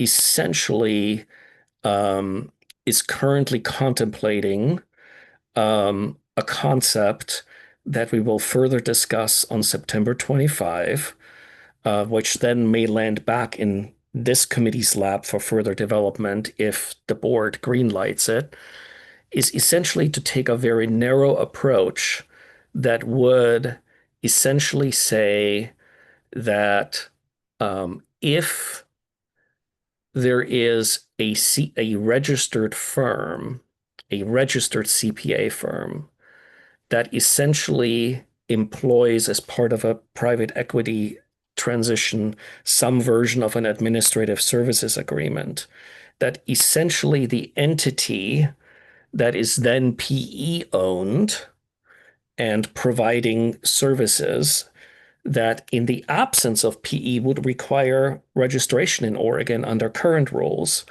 essentially would be able to register in Oregon, just not under a traditional CPA firm license, which requires 51% CPA ownership, but under a different license type that essentially would allow us to maintain the same level of jurisdiction at the firm level in the non-assurance space that we currently have. So in essence, the board is essentially said, to be really blunt, that they are not comfortable giving up their current level of regulatory authority over CPA firms. They're effectively saying, we think that what happens in a transition to PE ownership is form over substance, that effectively from a consumer protection and a consumer standpoint, it's still essentially the same people providing the same services before and after the PE transaction. And therefore, we have that same level of regulatory interest of continuing our regulatory approach the way it is now.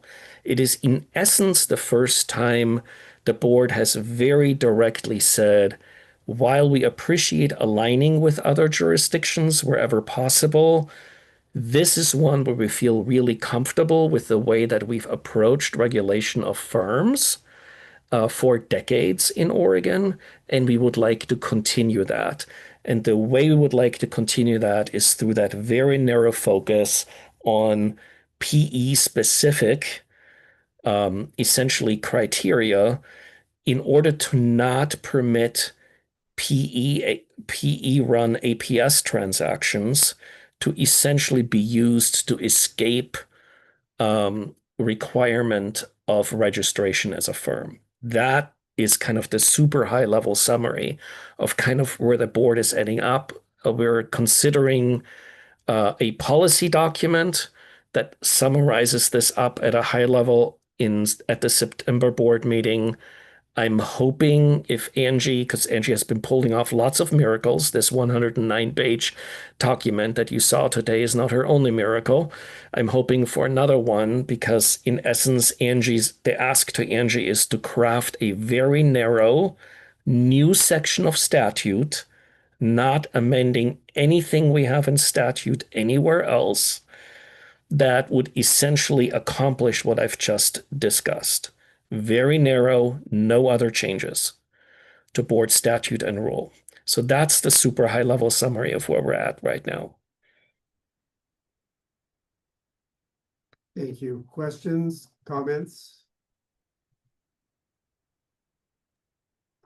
Hearing none. Next item. We need to schedule our next meeting. Oh, what did I miss? Well, I wanted to run through some of Jeremiah's notes, if that's Oh, possible. yes, please. Oh, that's right. Sorry. That's okay. So you guys haven't seen these, but let me just He sent them out.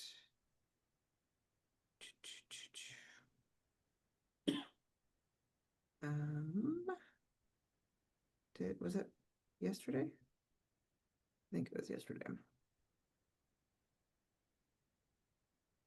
Sorry, I should have been ready when I suggested talking about them.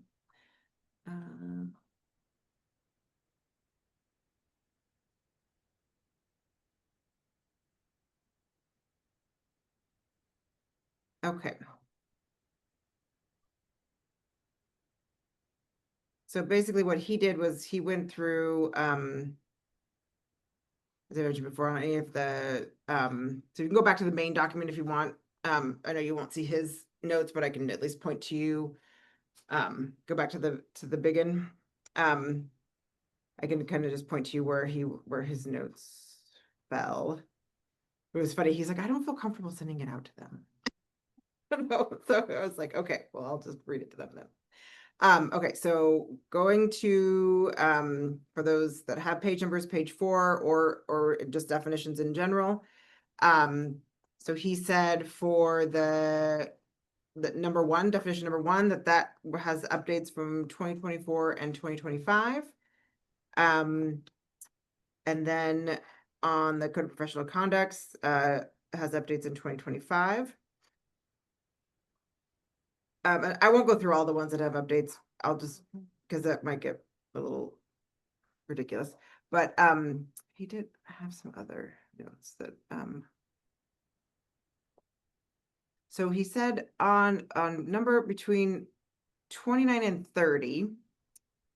So 29 we have an adoption by reference date, and 30 we do not. And I don't know if that's because maybe there isn't a way to do it, but he said, should we put an adopted date like gap for above? So I guess assuming we can, we should, right? Nobody's not gonna care about that.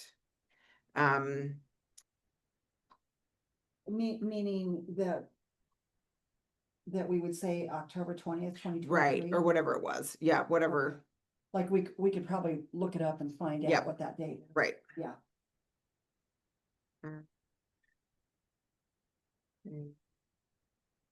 Oh, then going down to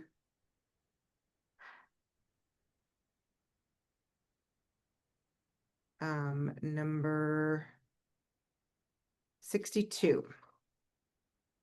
He says SARS is not a common acronym, and I don't see any mention of SARS in the rest of the rules. It is always SSARS. I'm not sure why we would need to define this particular acronym. Everything here is already included in the definition of statements on standards in 69. So I think he's suggesting we delete it. That part's confusing to me though, why we would keep GAP and GAS, but we would get rid of SARS. But I do agree with him. Usually I've seen it more SSARS. So we would keep SSARS and get rid of SARS. Right. I mean, we're just Is saying that okay? it's like SSARS. I would agree with him on that. Okay. And then on the, Maybe I misunderstood. We're not saying get rid of that item in 62. We're saying just edit the SARS word or acronym. right, we have it, I believe, elsewhere. That's what I thought he was saying. We Oh, mentioned it in 49. 69. In 49 we say statement on standards for accounting and then SARS, but Oh, we yeah. do, we use SARS? In- SSARS. Yeah. So I think SSARS. he's saying delete 62, keep 69. Okay. That Yeah. makes sense because it looks like a duplication. These all seem very administrative and cleanup. Is there anything that's substantive? Nope. So the number 63, he was suggesting deletion. This is definition number 63. Yep. I mean, since, He's saying that this phrase is not used elsewhere in our rules. and it all just points to the next definition. Do we need to keep In this definition? 64, as in 64. Yep. I just wanted, if we're deleting anything, I just want to put it past you guys, just to make sure. Yeah. It does look like a duplication, don't you think, Martin? Yeah, I agree. Okay. I'm trying to get there. Okay. 63, there we are. I mean, it kind of says the same thing. Except it says board approved peer review programs. I mean, there are and I know this came up before in our rules, remember back when, Martin? You know, there are some peer review programs that are not AICPA. Or there were. Well, there were, but that went away when the Oregon program was wound down by OSCPA, and we effectively now only have one program. Okay, yeah, so We there's nothing. used to have two, but Yeah. that is no longer the case. Okay, As I read 63 and 64, they're defining two different things. 63 is defining standards for board-approved peer review programs, and 64 is standards for performing and reporting on peer reviews. Those Yeah. are two different things. yeah, you're right, Okay, so we should not delete. keep those. Well, I think we No, need to determine if 63 is a real thing still, because the I don't definition of know. 63 is the same thing as 64. But the terms in 63 is different than the term being defined in 64. So he's saying that his note is this phrase is for 63, he's saying standards for board approved peer review programs. This phase is not used elsewhere in our rules. And it all just points to the next definition. Do Yeah. we need to keep Yes. this definition? Yeah, That's delete correct. it. Yeah, delete it. Okay, Okay. it makes sense now. Okay, and then the only other substantive thing, maybe potentially substantive, is if you go down to page 24, those of you with rule numbers 801-010-0045. So right now we're saying in here, the board recognizes the rules of conduct for the CPA examination candidates, but we'd never adopted it by reference. So that is just something we need to adopt it by reference and clarify when it was last issued. So we just don't have that in there yet. And so we just need to add that. And that is his last note. All right, thank you. Okay, so I will put that all into that other document so that it's there.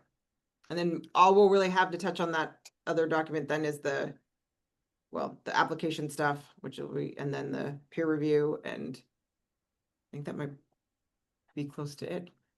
Okay. So we should meet again.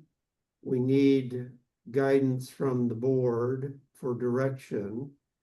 Can we get some times in October and November to meet and just block out some time so we've got them on calendars?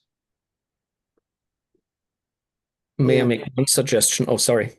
Yep, go ahead, Martin, please. I would like one of the LRC times that we scheduled to take place as early as possible after the town hall, because to the extent that something comes up at the town hall around feedback from folks where we may have missed something or on a different path, it would be really nice to have an LRC to kick that back to before we do a final kind of set of recommendations to the board. So the kind of what I'm hoping for, just, to do kind of just ask for the moonshot and say, since the town hall is scheduled for the 17th of November, how does the 18th of November look like while it's fresh in memories? And can we schedule something on the 18th?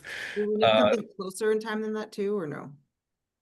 No, I know we need to do something much closer to them, essentially saddling the horse backwards. Sorry, Angie. Okay, yeah, that's okay. I'm asking for essentially the later LRC meeting time to occur, as close as possible after the 17th of November, which also gets toward the end of the window that we have to get something ready for the board. But I know we're going to need something a lot sooner, and I actually want to step out of the conversation of the a lot sooner because I'm gone so much in October that I'm not sure that I can even be there unless it happens on, quite frankly, and this is, so insane for me to even suggest it, unless it basically happens on October 21, which is a Tuesday. That's not gonna work. Um, Jason and I, oh, well, you might be that's not gonna work for me because it's AICPA. We're at AICPA chair council. elect. Yeah, that week. Oh, that's right. You're gone that whole week. So Um, let's bring it back to Let's do the November. Yeah, the Yeah. 18th. November 18th, or to, just to placate Martin, the town hall is from 10 to noon on the 17th. The LRC can convene at 12:45. Yeah. I can't be there. I That's okay. I can do the 18th. Okay. can too. 18th. I'm seeing Melissa nod and thumbs up and Beth thumbs up and yeah, so 18th. Should we? At so what, yeah, like a 1 o'clock time, or is that's a really late for you, Beth? You probably prefer morning time, right? It's fine. It really is. You guys accommodate me so much. I can sit here with my lap blanket on. We're fine. You want to do like a lunchish thing, like starting at 11? Does that work? Or is that, I don't know what other days look like. I see a thumbs up from Amanda. I think 11 would be nice. I'd like to move it back just a little bit earlier for Beth if we could. okay, Yeah. so maybe, and do we think 2 hours or 3? I'd say let's schedule 3 and we can always. Let's put a schedule second 3 one. and then you can be the superstar that gets us out after 1 hour. Exactly. Okay, so 11 to 3 on Tuesday, the 18th. And then Wait, 11 to 3 is 4 hours, just so you know. 11 to 2, pardon me, Yeah, 11 to 2 Pacific yes, time. Yes. Yep.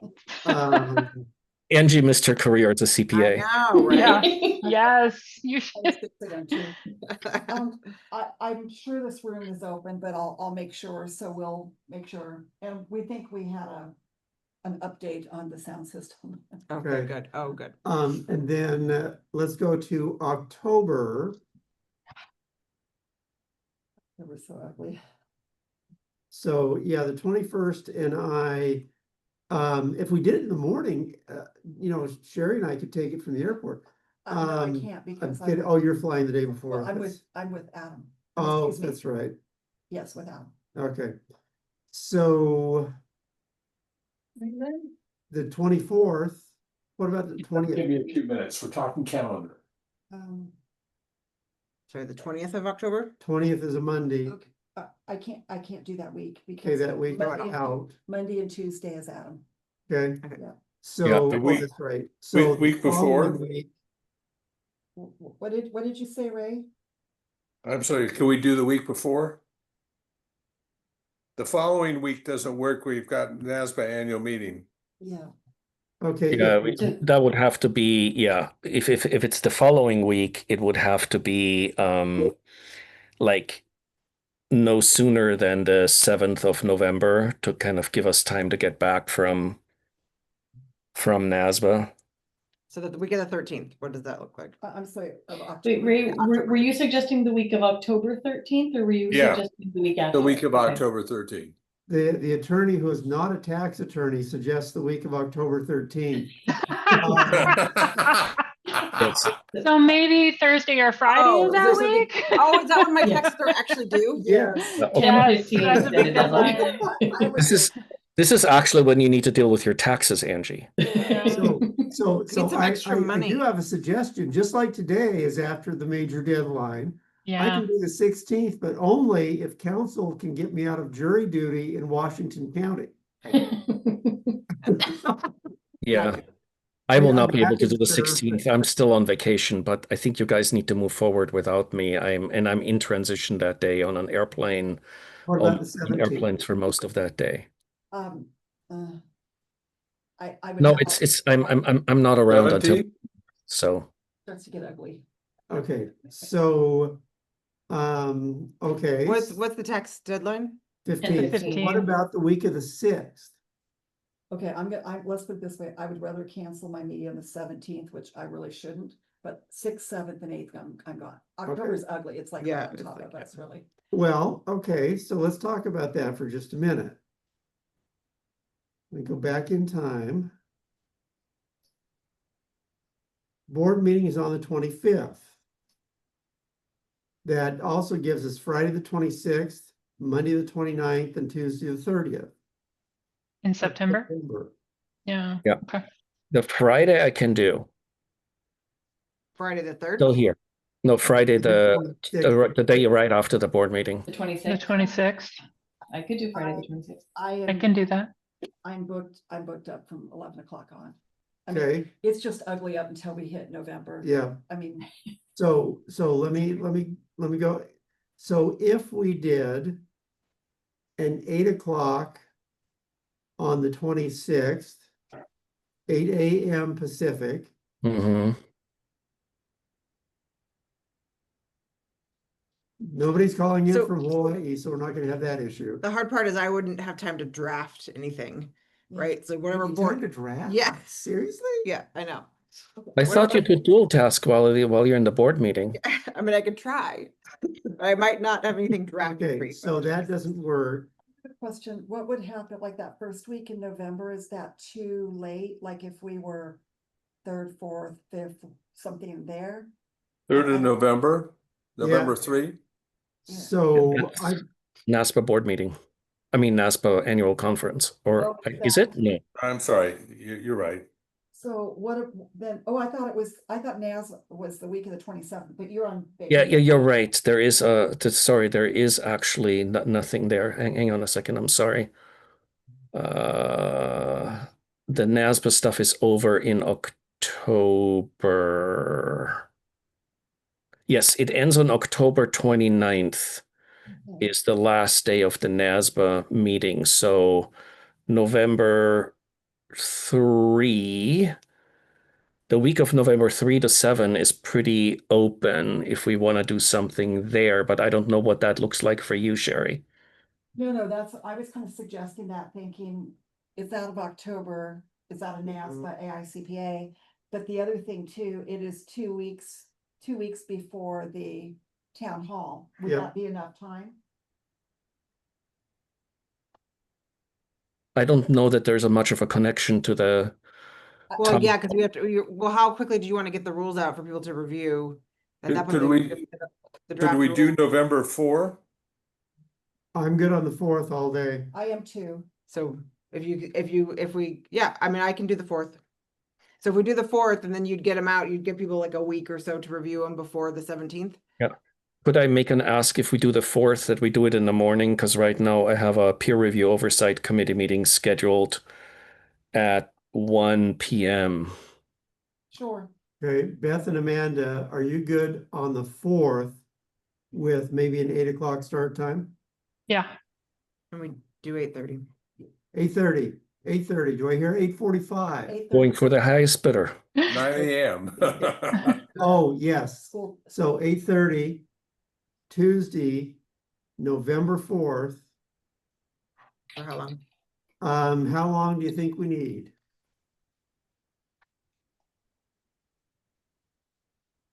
I don't think. I mean, maybe just set it for 3, but I don't think we'll need 3. Okay, let's set for 3 till 11:30. We likely won't need 3, but I'd rather set for 3 and get out in an hour and a half than vice versa. Okay, and then the other thing too, just thinking ahead to November 18th, holding it here. Yeah, So lunches, we've made a few days ahead. And sorry, what was the time we set for November 18? 11 a.m. to 2 p.m. Pacific. 11 a.m. to 2 p.m. Okay. Okay. yep, So good. All right, so we've got the 2 meetings scheduled around information from the board meeting, information from town hall. Gives Angie some time to draft. All right. Anything else? Hearing none. Thank you for what you have done. Kind of amazing, long meeting, but we got through a bunch of stuff that'll now go to the board.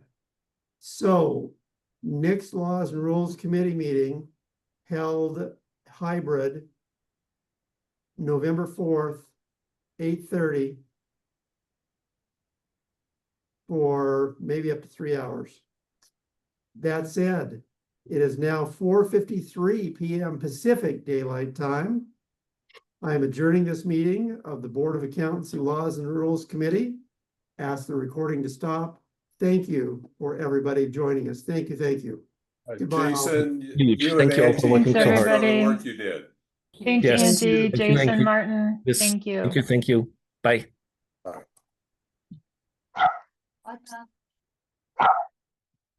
Raised dog saying goodbye.